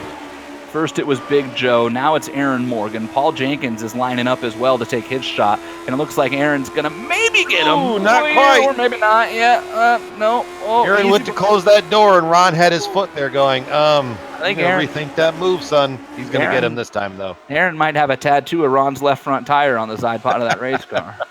Boy, is Ron going to take him back? Crossover move. Come on, drive it in there till you find Elvis, Ron. This is lick the stamp, Ron. Lick the stamp. Ron, that's probably a smart move by Ron right there. Yeah. This is why Ron finishes more races than you and I. I was going to say, yeah. He just sits there and drives, and we're up here going, send it. And no lift. Lap 99. No lift. Boy, Big Joe, we talked about Big Joe a lot. He has run down Ryan Otis. That's going to be a battle for third here pretty soon. That is. Look, we told you this race was going to get better as the tires broke in, right? There's just some ebbs and flows. Yeah, and Mark Cohn goes, we're getting right on top of that. Look at that purple lap time. 25:36. What's the time we're shooting for? 25:11. Looking for an 11 something. I'll tell you right now. Hold on. An 11. 25:11 with a 6. And the other part, man too. Who owns that record is right behind him. Well, and think about it. Last year or in years past, we didn't have the track conditions that we're going to have here. Because at the end of this race, track, it's going to cool down. So as that sun moves, I mean, in the sim world, it is. I had a thing to tell me that. In the sim world, it is 85.7 with a track temp of 101 right now. Mm-hmm. And I guarantee if we take a look at that, and in fact, the track temp just went up a degree. So, well, that's all right. Well, that's the thing. But now there's a cloud. Joe is kind of winding in Otis just a little bit. Up front, Mark Cohn and Dustin Wardlow, they're just trading lap times again, kind of at the first part of this run, where you're getting a half a tenth one way or the other. Well, I got to tell you, I think if I'm doing my math here, I'm going to say we're about 10 to 15 laps from a caution, or from a pit stop, I mean. Well, I hope Bill might be right. Maybe. Wardlow is, by the way, slowly starting to creep back in on Cohn. He's chopped a tenth off of that lead, and this time around, look out in front of Cohn. He's got two slower cars. Now that is a little bit of a gap, but I guarantee you that's just enough to disturb the wake of air onto the front nose of that 39 machine of the Watchman. You got to wonder where Mark Cohn catches them. Mm-hmm. Right now, you get a big run here, but it really takes about 2 laps to set the pass up. Well, he made that look kind of simple. I think Chad Dalton is so off the pace, though, and I think Ken Hacker might be as well. He does. The side pod of that car it got mugged. Everything on that car got mugged, and Ken hit a deer. So yeah. Wardlow around Dalton as well. Cohn now with Hacker clear, and Dustin and Ken race on the same side on the IndyCar side of things, so they may be able to work something out here as well. An agreement. Wardlow made that look awfully easy as well. Mark Cohn out in front. Been a Sunday afternoon drive on a Thursday night for that Sam Maxwell Customs Harpoon Designs Kodak entry. Mark, a big fan of the Kodak watches. There's a good story how amazing the sim racing world can be, right? We got a few of those stories in the Lionheart series. Mark's a big fan of the Kodak watches, went to a watch convention, met the people from Kodak, told them what Kodak. I didn't know Kodak, that was a thing. A watch convention. A watch. Well, I learned a lot. Look, yes, they got a cat convention going on in LA right now. Okay, so yeah. All right. Yeah. Welcome to America. I'm just pulling this up unrelated to that. The cat convention. Yeah. Yeah. So Mark went to a watch convention, met the people from Kodak, told them what a fan he was and how into sim racing he is, and parlayed that into a sponsorship deal where he's running Kodak as the primary sponsor. Doesn't he have his own promo code? I think he does have his own promo code, and darned it if I don't know what it is. but he also has his own Facebook page and his own YouTube channel, the DMLC channel. So if you want to go there, I'm sure Mark has the promo codes posted everywhere. And heck, the way he's going right now, Brian and I might have a chance to ask him about it in about 30 minutes. So, but yeah, Mark's got some great deals going on there. And if I recall, it's the promo code. If you're into watches or you go to Codec, C-O-D-E-K, and you look at them and you like them, if I recall, his promo code is like a pretty significant one. It's not like, oh, here's $5 off. Like, I think it takes a hefty chunk off of a pretty nice watch. To jump back to the race, we're looking on the front pod there of Dustin Wardlow. He just went purple, 25-25. Track temperature has dropped to 97 degrees. Yep. So this is that magic time at the Magic Mile that things are just going to start happening here really fast for the Lionheart Retro Series. And you can see how much cloud cover, especially in 3 and 4, Brian. You saw how much darker the track looked over there. And you kind of wonder, will this make it a little easier in the draft as well? And as I look up, Wardlow and Cone both in the 2s on that last lap. Yeah, 25 to a 28, and they're the only drivers now, because when you get the front end of the field like that, you do get all that clean air, but a 25 to a 28 out there, that's just blistering pace around here. Now they are going to be probably about 5 laps away from the pit stop. Right. And Mark bested Dustin 2 laps ago for best lap in the race by 0.02 of a second, 25.6 to a 25.8. And Mark has caught some lap traffic at a weird spot too. He catches Robert Bluen off the corner. I mean, it's such a risky gamble, because you almost take road course logic to it. Well, it's like, if I'm stuck behind someone, I'm going to get my pit stop out of the way, and then by the time the delta cycles out, I should be all right. At this track, you could pit and come right up behind 3 other slower cars, and you've just completely cost yourself. Or you could pit and have somebody spin getting onto pit road. Yeah. And then you end up buried in the track, and then you get into somebody's wreck, unfortunately. Here's a battle for the 10th spot right now. Ryan Corns is in 9th, and then farther back is Travis Jaeger-Leonard, Scott Holmes as well, David Clymer, Mike Rigney is also right there. A bunch of cars in this. Lanini is going to send you that gift basket eventually, Matt. Chris Lanini is on pit road, by the way. I think it looks like, if I'm reading that correctly. Or maybe not. Nope, I don't know why. His number is green on my timing deal, like he's on pit road. He got a lot. He's on the same strategy as Baldwin and Kalisto. So they've got that's right. They've got extra laps. Yeah, that's right. 25. So 30 laps, actually, just about. Tell you what, 30 more laps. Yeah, you need a lot of cautions. I was going to say you get 1 or 2 more cautions, but you probably need more like 4. But here's the thing: you're banking on. You're not banking on 30 cautions. 30 caution laps. You're banking on 1. And right. That's when everybody pits, and then I get in front. Right. Well, I mean, honestly, at this point, I know he's too far back. I'd say might be banking on no cautions, but I don't think the stop's going to be so short that it would cycle him back to the lead.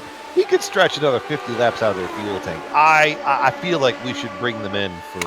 I was insinuating boy, look at this gaggle down the back straightaway with Jaeger-Leonard and Holmes and Clymer. I was going to say, just because you could cut your pit stop down by about 5 seconds, but 5 seconds on pit road is not going to bump you from 18th to the lead, right? We'll probably put you up to the top 10. Oh, we got somebody blew up. Is it Beeser? Frank Beeser? Oh no! Is this going to bring out the yellow? Can he stay? Can he get it down? He looks like he's going to get out of the way. Oh, best lap time. Purple, 25:05. Ooh, new track record. I've been wanting to do that for as long as I've been doing this broadcasting gig. And that's the first time I've ever been able to do it. Congratulations, man. I'm glad that I could help you fulfill a dream. I come from a small town. You would have known nothing of that if I wasn't sitting here staring at all the stats the admin team provided us with. I'll give you that one. That was the alley to my oop. All right, so Frank gets on the pit road. No caution there. I feel like it's almost a game of chicken. I bet you no one wants to be the first one to blink because they saw what happened the last time. You're going to get this. You're going to get this stale. You're going to get this chaos of everybody's going to try and pit at once, and someone's bound to run over somebody.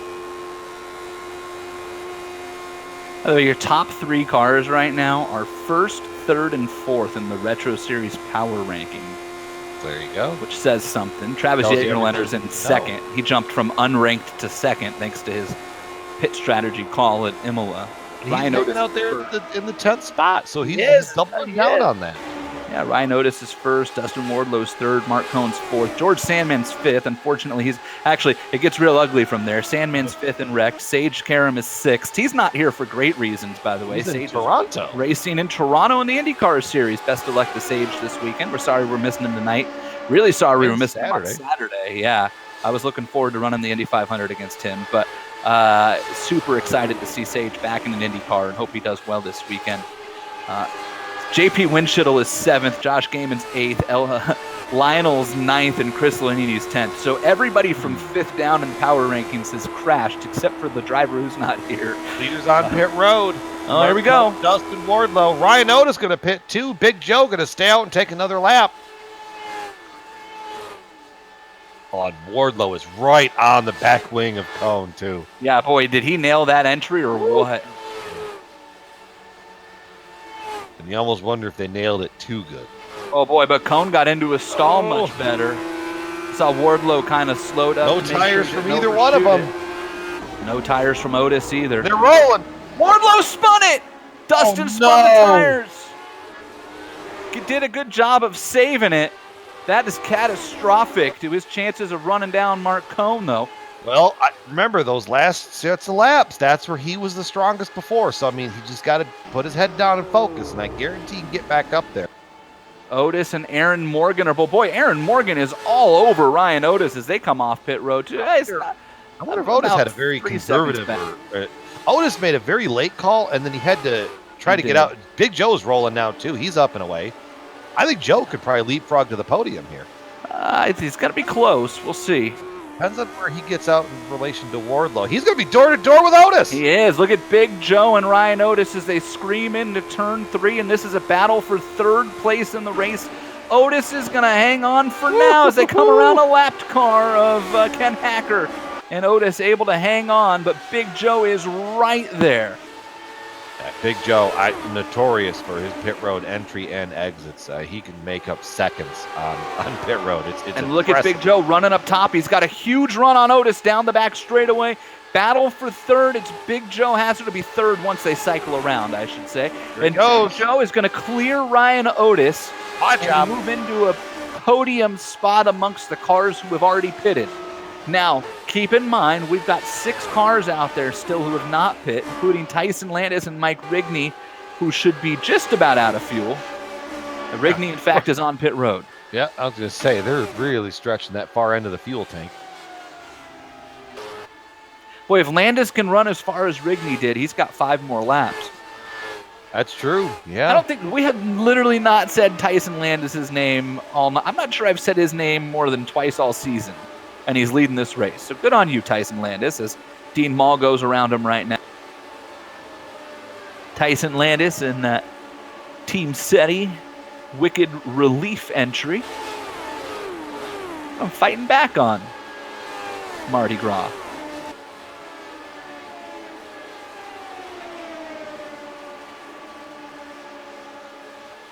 For Tyson Landis, he has 1 top 10 in 7 starts. These are the first laps led of his Lionheart career. All right, good place to get him, man. It just has to work out. Now there are some cars who are not a lap down who pit, and Tyson's on pit road. So as we stand right now, Mark Cohn, Dustin Wardlow, Big Joe, Ryan Otis, Aaron Morgan, Paul Jenkins, Dean Mall, Ron Hacker, and Scott Holmes. Those are the cars who have pit, who are still on the lead lap. And Scott Holmes is right in front of our new leader, Taft Baldwin.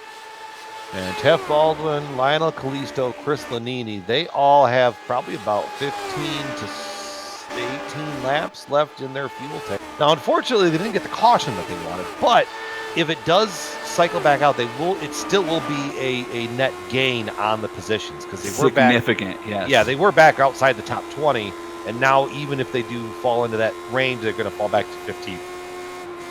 Are we on board right now with Otis? Boy, Aaron Morgan is all over Ryan Otis now. Ryan Otis ran around in third this whole race all of a sudden.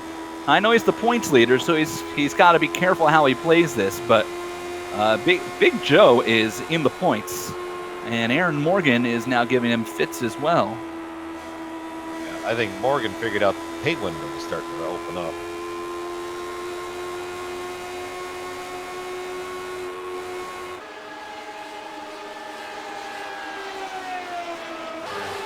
Mark Cohn is up to the 4th position of cars driving. So Adam Young is on pit road.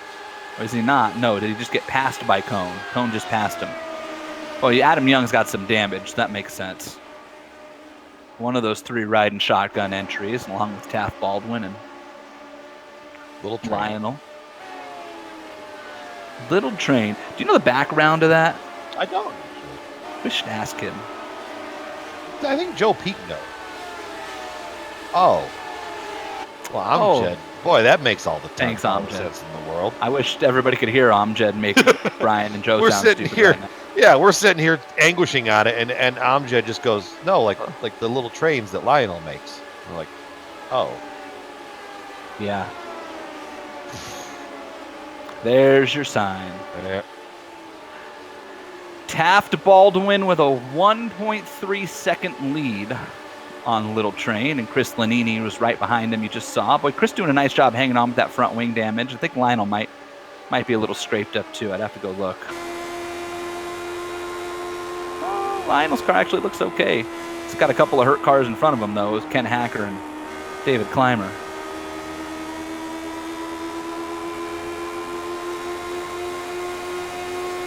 Mark Cohn and Dustin Wardlow, meanwhile, are about to. They're doing their best to run all these guys down before they even pit. Yeah, they are. They're only 6 seconds off of the lead. Boy, and I tell you what, Mark Cohn is in a ton of traffic here. Ryan Corns, Mike Rigney, and it has allowed Wardlow to close right. Oh, yeah. That gap is only about 4 car lengths. As you look at how Could the Sam we Maxwell see- Custom there. The Sam Maxwell Custom camera. Could we see another late race charge to the front by the Candyman? I'm going to tell you what, if we're talking about late race charges to the front, I'm looking at the 4 of Big Joe. The last several laps, he has been faster than both the leaders. Now, he's quite a bit ways off. But if they get side by side, they get stuck in traffic.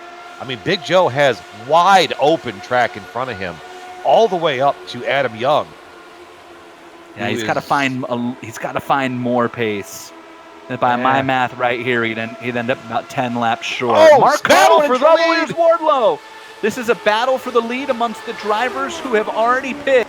And Dustin Wardlow is around Mark Cohn. Wow, just traffic management is all it took. And then here's Dustin in that sweet spot, 30-something laps to go. Boy, Mark Cohn, he got back on the throttle too soon, and he pushed up towards the wall and had to lift, and Dustin Wardlow said, see ya. And now Wardlow behind Ryan Corns, who is essentially battling to stay on the lead lap. Yeah, but now they're trying to get to the inside, but that's going to move him into the unfavored spot there on the inside. He's going to get him. His Cohn's going to give him room. He gave him room.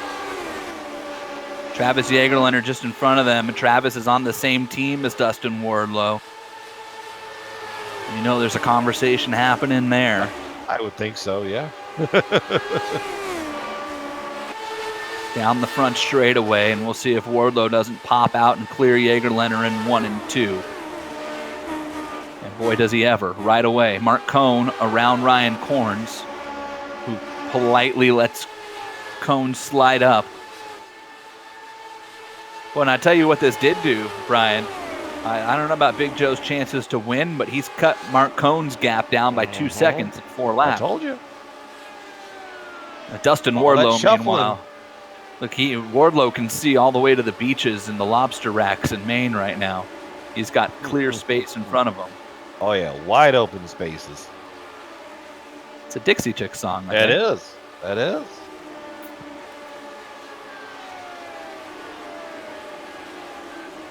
See the gap cutting down from Big Joe to Mark Cohn. That half a second gain right there, followed by a 0.3 of a second gain, awfully important. And Big Joe has a lot of clear space in front of him as well. In fact, the only lap car in front of Big Joe is Ken Hacker. Here's a battle for what is actually second place right now, because they have not pit, and this is Chris Lanini looking inside of Little Train. Well, apparently that car wasn't hurt that bad. I mean, he's been able to run up there and keep that pace there. And now you see it side by side with Kalisto. These guys have to be getting awfully close to pit stops as well. This is the 57th lap since pitting. They did get a couple of caution laps, but not nearly as many, I don't think. No, they got a few. They should be 2 or 3, maybe 4 at most, is what I would guess. And Adam Young on pit road right now. Might answer our question. We'll see this time around. Boy, Chris could really mess with Lionel if he got under him going into pit road here, huh? Let's see. Taft is in. Taft Baldwin's in, your leader on pit road. Surrendering the lead over to Lionel.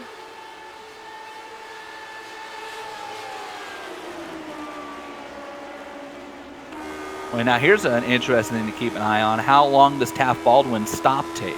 Yeah. And the answer is not long at all. No tires for Taft Baldwin. 5.5 seconds. About 3.5 to 4 seconds less than the leaders. And there goes Kalisto to pit road, which is going to surrender the lead over to Chris Lanini. I would have to imagine is probably going to be on pit road next time. It's just the numbers don't work out in his favor. Boy, and that's Taft that comes out right with Lanini right there. And Lanini spins it! Lanini spins it! That's going to bring out a caution. Put it out! Boy, that's going to work into Chris Lanini's favor, actually. I saw that. And so here's what happened. Chris got hung up on the outside there. Taft Baldwin came off at pit road, and Chris was to his outside, and I think he looked down and said, I cannot make it one more lap. And when he tried to woe it up on the outside line, just too much brake, and that thing looped right around. And then he grabbed the gear and kept going. Yeah. Which should keep him towards the front end of the field. He's in third place in the field right now. Boy, and so now here's something I got to keep an eye on.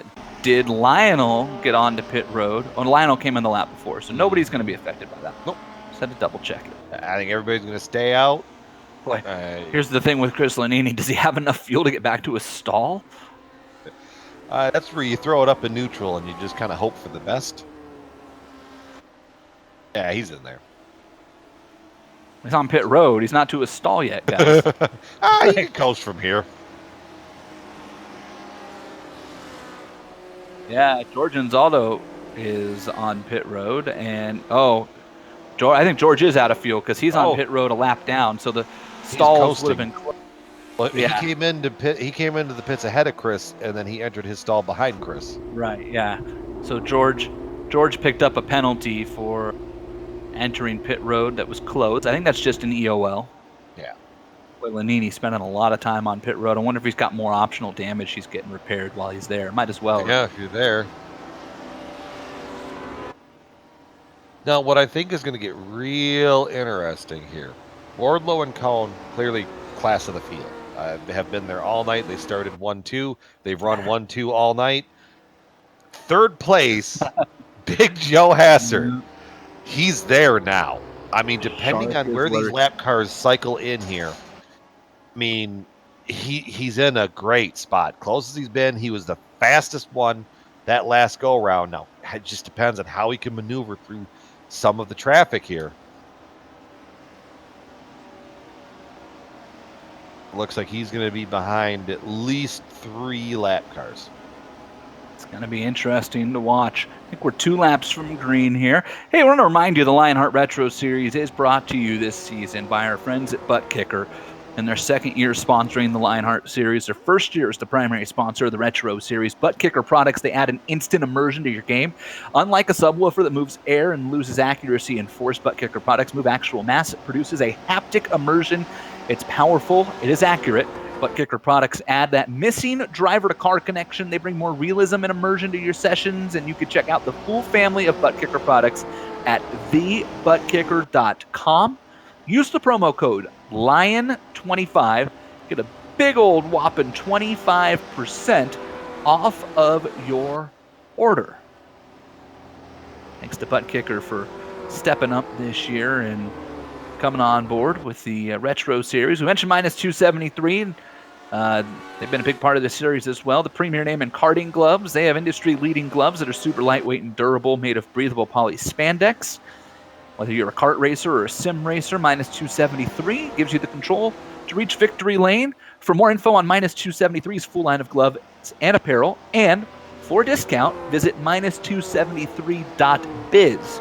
That's minus, then the numbers 273.biz.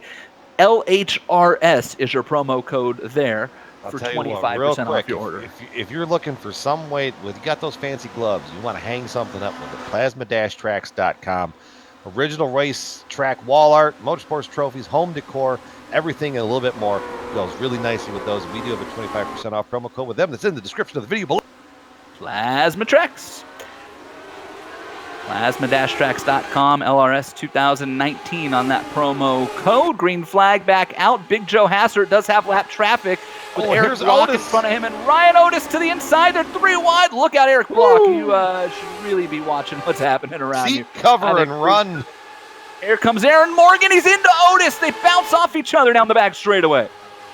Battle for the lead. Up front. Mark Cohn struck as the iron is hot, but his connection keeps dropping in and out. Yeah. Boy, that's going to be interesting. Side by side. And there's the official warning. There's a warning from race control. Warning to Mark Cohn for his connection. He's gone again. Oh, man. You want to talk about heartbreak. Did he just drop for good? Still here. Oh, man. But that changes your mindset. When you get that warning. Everything, from yeah. Race control, you go, oh, now I got to give room. Boy, Big Joe has survived the onslaught, and Aaron Morgan is around Ryan Otis. That car is just hooked up. He's got to get around Travis Jaeger-Leonard, and he's going to do so pretty easily in turns 3 and 4. Boy, Big Joe can smell blood, but he's running out of laps. 4 wide, guys! No, not here. Holy cow. Oh, trouble. Oh, come on back. Put it out. Lanini, it's the 58, I think, spun up there as well. Oh, and you know what happened? Ryan Corns, who was on the bottom of that 4 wide, got into the corner way too low, pushed up the track and had to lift, and when he did, Chris Lanini had to get out of the throttle. And Brian, as you know, in this car, when you have to get out of the throttle with a lot of wheel in it, it gets sloppy.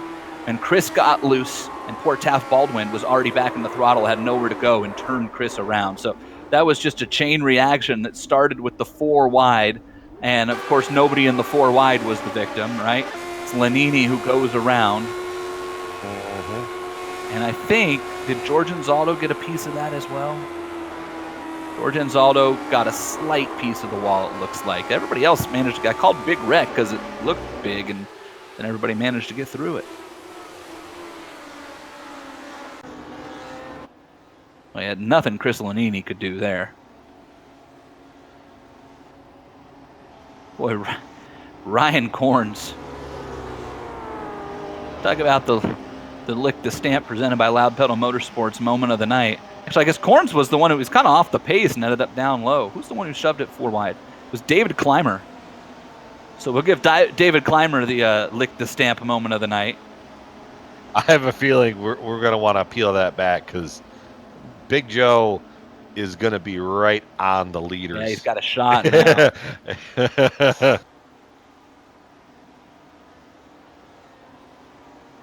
Thankfully, Mark still Cohn's blinking in and out too. I just saw it blink a little bit. He's back. Well, nope. He's kind of gone again. Is that? We're playing the game. Mark. It may have been somebody else moving around. Who's here? Well, I say Mark's Mark had a lot of issues. I mean, he got a warning from race control, so that's a real thing. That is a real thing. I've been on that end of it. It's not fun. Just had a couple more flickers. And again,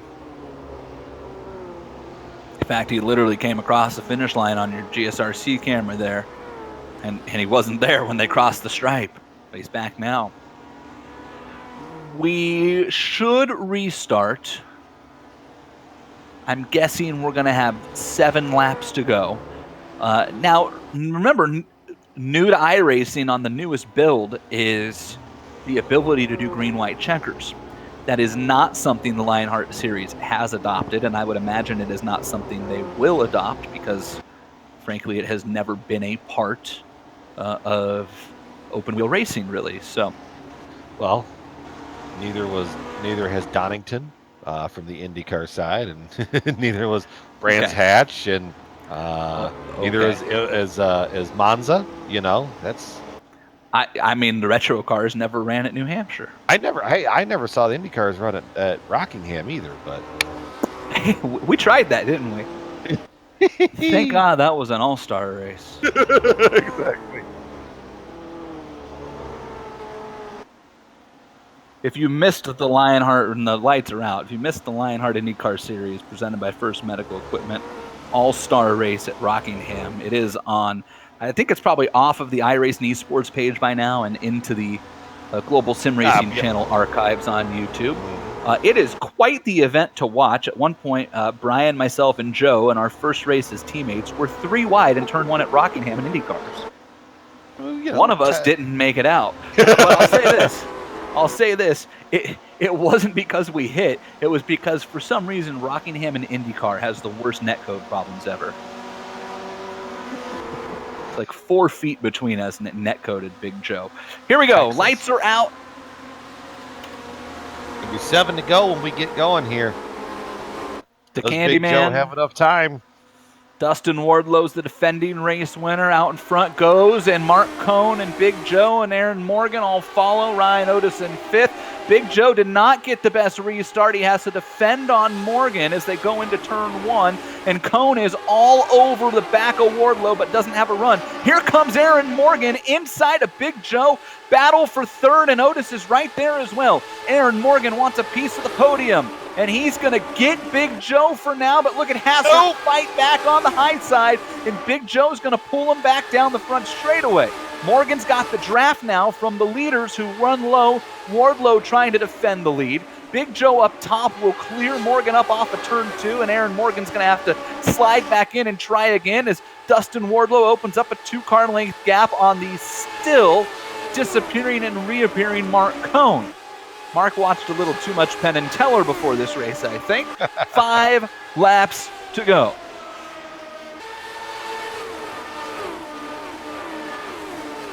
Big Joe really got through 1 and 2 good there. Up off the corner. Boy, he had to lift a little, though. He got through it too good. Here comes Aaron again. Oh, they're into each other a little.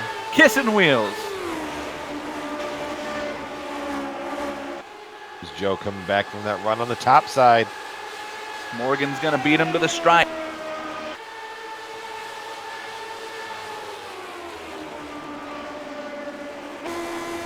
Morgan's going to clear him off of 2.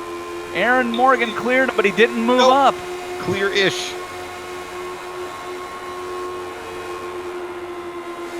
And Mark Cohn is still blinking. Boy, Big Joe, there's a good line right there. Watch out for Morgan, who had to roll out of it a little.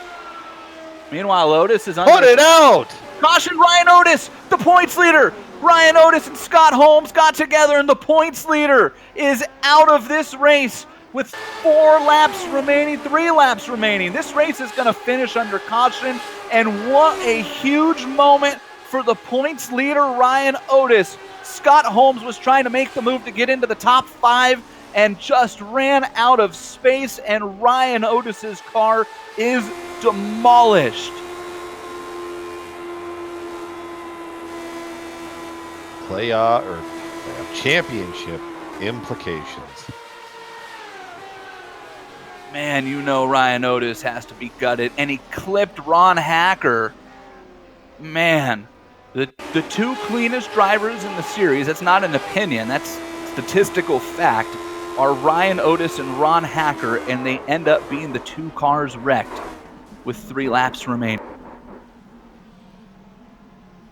Ron Hacker ended up on pit road. Hope somebody yelled 4.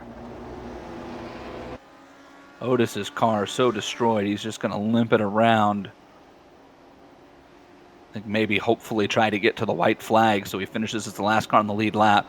Ryan Otis's car looks like that old turbine-powered Mario Andretti wedge car. Yeah, it kind of does.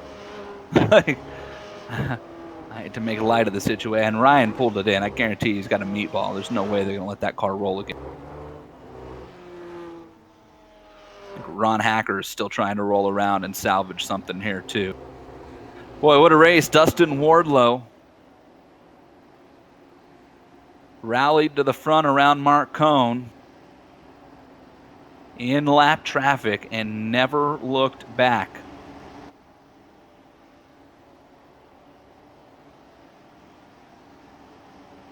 And as they come off of turns 3 and 4 under caution, Dustin Wardlow. And that DeWars Candy, White Knuckles Racing, Raven Motorsports entry is going to capture the win for the 2nd consecutive year in New Hampshire. Dustin Wardlow, the winner of the Tower Rentals 175 in the Lionheart Retro Series. Mark Cohn and Big Joe Hassert round out your podium. Aaron Morgan and tentatively Scott Holmes is in 5th. I say tentatively because we'll see how race control rules on that final incident and what happens there. Paul Jenkins, Dean Mall, David Clymer, and Taft Baldwin. Lionel Callisto pulls home a top 10 after all of that. Wardlow in a hurry to get around and celebrate with that beautiful race car. He'll do some donuts. It's the one thing they don't have at the Wars. Maybe we can convince him to add some after this. Take a break and be back. Talk to your race winner. This is Lionheart Retro Series, presented by Butt Kicker on the iRacing Esports Network.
The Sim Pit is an entertainment channel dedicated to the world of simulated motorsports.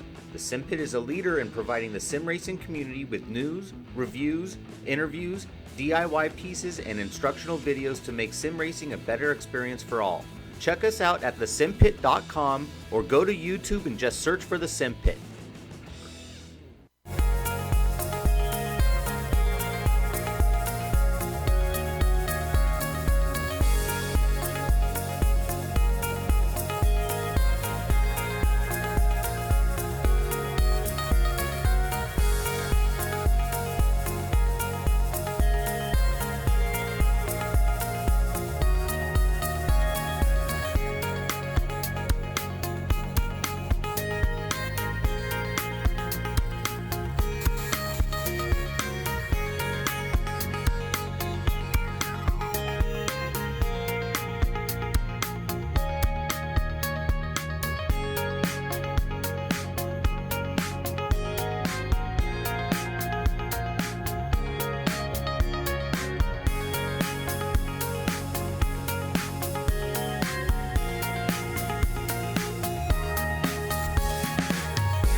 Boy, what an exciting last 30 laps there. As this one is in the books. The Tower Rentals 175 here on the iRacing Esports Network of the Global SimRacing Channel. I'm Jason Galvin. He is Brian Yazik, and this is the post-race show brought to you by Plasma Tracks. And let's take a look at the final results brought to you by our good friends at SimPit. Sean Cole and company. And you'll see Dustin Wardlow on top of the standings. This race finishes under caution for the second time in 3 seasons. And it's Dustin Wardlow winning for the second consecutive year. The Candyman picks up his first win of 2019. Mark Cohn comes home in second. Big Joe Hassard, a nice run through the field to finish third. Aaron Morgan up 10 spots to finish fourth. And how about Scott Holmes from 23rd to 5th? Paul Jenkins, Dean Mall, David Clymer, Taft Baldwin, and Lionel Callisto round out the top 10. Boy, that pit strategy paid off for Taft and Lionel to round up into the top 10. That did, and Chris Lanini didn't know how he got there. We were just talking to him a little bit on break there. I didn't know how he got there, but he ended up 11th. Sometimes that's just the way that these racing deals go. Eric Block, 12th, 13th to Travis Yeagerliner. Ryan Corns there in the 14th spot, 15th to George Anzaldo. Adam Young in the 16th spot with Mike Rigney, Eleanor Rigney, if you will, in the 17th spot. Ron Hacker and Ryan Otis, unfortunately, 18th and 19th after that last, let's say, 4 to go. Collision where they came together on the track unceremoniously. Robert Bluen rounding out your top 20. 21st on back, and you'll see Ken Hacker there, 5 laps down with damage. Chad Dalton, 6 laps down with damage. I missed what happened to Tyson Landis, who got up there and led his first laps in Lionheart history, but ends up 11 laps back in 23rd. Frank Beeser, who had an adventurous night, to say the least, finishes 24th. Vinny DeCunha in 25th, JP Winchittle, Josh Gaiman, George Sandman, all drivers who finished out of this race. Dave Walsh did not take the green flag after suffering some connection issues in qualifying. All right, what do you say we talk to some happy drivers right now? And here's probably the happiest of them all. Now, this is pretty cool to me, okay, because this guy here is like my real-life best friend. Well, and now we get to talk in Victory Lane. Dustin Wardlow, the Candyman. How's it going? 2 years in a row here at New Hampshire. What's the secret sauce, bud? Cross your fingers, stay off the wall. I don't know. I'm liking it though. Whatever. I found out what it is. I know what it is. I saw him before the race. He was applying that taffy to the tires. That's right. The right front tire had that taffy. Oh no, on. the taffy was hitting my tongue. Is what that was doing. Dustin, it's so funny. There were so many similarities, I think, from last year's race to this one, and just kind of having to ride around and wait for the tires. But then you had that opportunity following the final pit stop there on lap 138, and it looked like Mark might have pushed a little too hard and made a bit of a mistake, and you capitalized to take us through the move to win the race. That whole race was about just trying to stay within half a second. That half a second was a tough nut to crack. So praying and hoping for a mistake, but Mark was super clean, working his way through traffic really well. So that was basically all everybody had to lean on. I think last year there was mixed pit strategies and tire strategies and stuff that really played into my favor. And this one just looked like everyone was going to putt around half a second off each other, 6 to 7 tenths, and just finish it out. And then everything kind of broke my way again, fortunately. Definitely broke your way, and definitely fun to see for you, because I know you've had kind of an up and down year in both series, and being involved in some incidents that have definitely not been of your doing. But this one's got to feel good.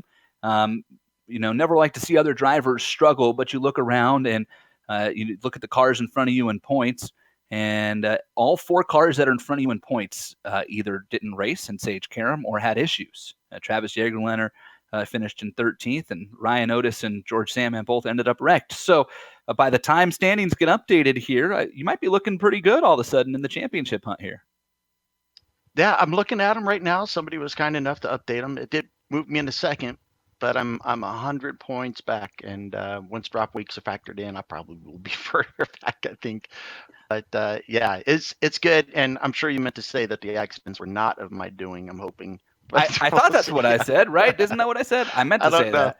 I get so I, nervous about that conversation. That's oh okay. yeah, no. I look, you've been involved in more other people wrecks this year than I can remember in recent memory. So Yeah, good to yeah, it see. hasn't been fun. And then I almost caused one tonight, so I want to take this opportunity while I'm here and to uh, apologies to Mark Cohen for that restart. I almost jumped the pace car and I panicked there, and so I checked up a little bit, and I don't know how hard it was, but it was enough to wreak havoc, I'm sure, Mark. So I apologize for that. I don't ever want to be responsible for an accident, that's for sure. Well, congratulations, great run, 2 years in a row winning here at New Hampshire. Good points night for you as well, and we'll see you on Saturday for that Indy 500 presented by Divorce. Roger that. You guys can't wait to watch this back. I love it. I love you two together, man. It works out. So look forward to it. Thanks, Dustin. Dustin Wardlow picks up the win here tonight, and as he accurately stated, moves all the way up to second place in points. And Brian Yazik's with somebody who I think is probably actually going to be disappointed to finish in second, although he moved up to fourth in points. Yeah. It's kind of a bad news, good news sort of situation. Mark, you finished second. You snuck it on pole. I think you got pole with about 10 seconds left in the session. So you stole all the thunder away there. You led a ton of laps. Had a very strong car. As I'm ripping the microphone away from myself, a very strong car. Talk us through that battle there off of the pit road cycle. I mean, you were stuck in some heavy traffic, and it seemed like that's when Dustin was able to kind of get the best of you. Yeah, I first off I want to thank my team NLR for everything they did because they gave me an amazing car. Unfortunately, that last cycle, I did everything I could with lap traffic, and what ultimately cost me there is I had been stuck with someone for quite a while, which was losing me a lot of time. I thought if I went higher out of the corner, that would actually get me around him finally, and that ultimately cost me the lead. So complete driver error. You're able to at least you're able to get back into it. You kept it up front. I mean, talk us through also. I mean, that first pit cycle, you're on pit road, caution comes out. What and it eventually worked out in your favor, but what went through your mind there? I thought, oh no, my race was over. I was really thinking it was all done. And then all of a sudden I pit, no penalty or anything. Everyone else has to pit. I'm back to the lead. I'm like, did this really happen? Are you serious? I was looking for my golden horseshoe at some point because I must have had one. I mean, you got good pace tonight. I mean, what was kind of your best secret or your best trick to get around Loudon? Gosh, I was just you really had to lift right at the correct point to keep the car on the apex. Forgive me, I've been sick all week, so been a bit of a trying time. But basically, you had to lift right at the correct point to get to the apex, which is literally the second group right at the crack, the seam towards the first apex. That's where I was aiming for all race. It seemed to be working. Unfortunately, just bad circumstances happened. I mean, it is what it is. Hey, second, you can at least cry in your beer, if you will, over second place. Good points night, good race, and we'll see you in a couple weeks here up the road at Barber. Thank you so much. And I just want to quickly thank all my sponsors for supporting me. Harpoon Design, who painted my car. Kodak Watches, my primary sponsor for tonight. Amazing timepieces. That's CODEK Watches. Sam Maxwell Customs. Sam, thank you again for everything. And last but not least, SimLab. Can't say enough about him. And of course, GSRC. Love you guys' broadcast. And of course, Lionheart for giving me this opportunity. Hey, before you, didn't you have a promo code for Kodak watches? Yeah, I did have one under Lionheart, and if you use that, I think it's Lionheart. As far as I remember, you get that automatic watch, Swiss movement, really well made for 285. If you look at Kodak's website right now, they have another code where you can actually get it for 215. And for a watch Hey, like that, I can tell you to steal. So check out Kodak watches. you heard it from the Watchman, Mark Cohn. We'll catch up down the road and have yourself a great night and feel better, buddy. Thank you so much. Really appreciate it, guys. All right. See, I I just- remember the promo code. It was coming around. Okay, I was just checking. I just realized, by the way, before we talked to Big Joe, right? We had the Watchman talking about saving money with the banker. That was a great moment in GSRC history, right there. Yeah, it worked out. Right there. Big Joe, you said top 10 moment in Top GSRC. 10. Yeah, I mean it's right up there with soupisms. Oh man, We got to link He into the said video you're that we talked about in the broadcast. Then Soupisms might be 1 through 9 on the top 10. Big Joe Hasser to that Mosaic thumbs up, cancer down graphics car. I think we got to work on your co-primary sponsor on this car. I'm just throwing that out. You have to get with my painter on that, Tyler Graphics. All right, Tyler. Yeah. Hey, Brian and I were watching you all race, and we kind of felt like early on that it was a matter of time before you made your move, and the anti-commentator's curse there. Sure enough, it was a matter of time, and then you made your move. You got that run up there until third place, and then it looked like there was an issue on that last restart because we kind of thought you were going to get up there and really give those two a challenge for the lead, and instead you ended up having to fend off Aaron. What happened on that last restart? Oh, I got a little happy on the loud pedal there, and tried to time Dustin out there and swung and missed, and then I overdrove a couple corners, and all of a sudden there's Aaron, and he had a couple of chances to slide job me, and he didn't take them. So it was good battling. Had a couple good battles with Ron and Ryan there to get up to that spot. I think there were only two guys that actually passed. Everybody else ran out of fuel on the first caution. But, yeah, not too bad. Not too bad of a night. We'll take it. Yeah, I saw in our loud pedal chat that you got on there and asked if we all enjoyed the parade, but I don't know if you noticed, but the last 40 laps of that race got pretty dicey. We kind of forecasted that all night. I think on like lap 20, Brian and I told everybody like go grab a couple more beers and like check back in 45 minutes, and that's kind of how this race played. It's almost like we know stuff. Almost. I wouldn't go that far. You just tone it down a little bit. I made all my moves I made the move on Ron on a restart, and I made the move on Otis after pit stop. Otherwise, I had nothing going on around me the entire time. I don't know. It's one of those things. There was not enough top end to get into fifth gear, and we were just pushing the limits of the car, so you couldn't really get runs on people. I didn't mind the setup. I liked the cornering. I liked how it handled.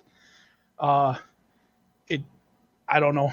It was pretty good. I just maybe a tiny gearing change. I don't even know if that's possible in this car, but other than that, I liked it.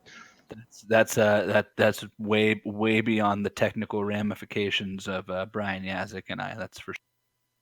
Yeah, we'll leave that up to Andrew. He for every one setup that I don't like, I love 10. So maybe more than that. Wow. But, I don't know. Big Joe compliment?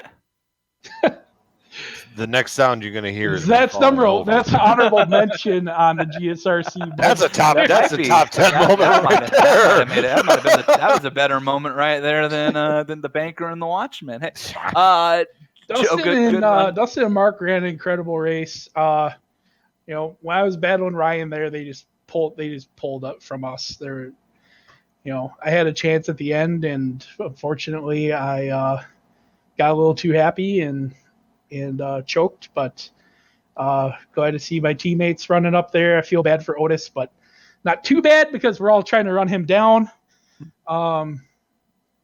He's kind of like Blocker in the IndyCar series. He's got all these top fives like every race, so he can afford one mistake. It wasn't even a mistake on his part. It was just bad luck. Just the second race this year, he's finished out of the top 5. Joe, the good news is you feel like you made a mistake and finished third, and guess what? In about 36 hours, you get a chance to make up for it. So, yeah, hopefully, at Indy, I always I don't know, not podium or bust, but I expect myself to be up there. Just a track that one of the tracks I'm good at. I I think we would all be surprised if you're not, but congratulations. Nice run tonight. It's Big Joe Hassert, and that's a wrap on this one, Brian. Mm-hmm. Send it right out the door. Let's go. All righty. Hey, we want to thank everybody that makes this deal possible for us, and it starts with a great sponsor of the Retro Series this year. We mentioned Butt Kicker a few times tonight. Remember, thebuttkicker.com is the website. Lion25 will get you 25% off of your order with Butt Kicker. So you want to take advantage of that while that offer lasts, which is the entirety of the season. So you do got some time. But if you've been thinking about getting a Butt Kicker, it's time to do it. Use that promo code. Of course, George Anzaldo and everything he's done here to build up Lionheart over the last 5 years as we get ready for our biggest race of the year this weekend at Indy, and then the annual league meetup in Iowa. We're expecting 50 people to get together in Iowa at the IndyCar race. If you're watching, you're going to be in Iowa for the IndyCar race, come say hi. We'll all be tailgating at the back. I guarantee you cannot miss us. It's impossible to miss our group. All these other awesome sponsors that you see here, LionheartRacingSeries.com if you want to learn more about the Retro Series and the IndyCar Series for Lionheart. Of course, GSRC and the iRacing Esports Network couldn't make this happen without a bunch of other people who put in a lot of hard work and have some great software and hardware that we use. You'll see all their information on the screen right here. And of course, the music we use from our good friend June Lalonde. If you want to learn more about her great music, go to that website that you see right there. The team today, Brian, Amjad, Dougie. If you want to learn more about GSRC, head to globalsimracingchannel.com. You can also find archive races and upcoming broadcasts on the GSRC YouTube channel as well. We're on Twitter, GSRC channel. We're on Facebook at Global Sim Racing Channel. The next race for the Retro Series, the -273 Grand Prix of Barber. We're going to Alabama, July 25th. I'm expecting Yaz to roll out the full Eli Gold Alabama on the start of that race. We'll work on it. You got 3 weeks to work on it right now, Yaz. Lots of other upcoming races, including that one right there, folks. I cannot stress it enough. 3:45 Eastern, 12:45 Pacific, Saturday. Get your pizza, your wings, your barbecue, your beer, whatever, and tune in for the Thumbs Up Cancer Down Indianapolis 500, presented by DeWars Candy, for the Lionheart IndyCar Series, presented by First Medical Equipment. 40 IndyCars screaming around Indy. It is going to be the best race on iRacing this year. I'm calling it right now. Tune in. Do not miss it. Lots of other great races coming up on GSRC and the iRacing Esports Network as well. You can see them right there. That's going to do it for us. Until next time, remember, no matter how good or bad your race was, a day with Brian Yazik is better than a day without. Good night, everybody.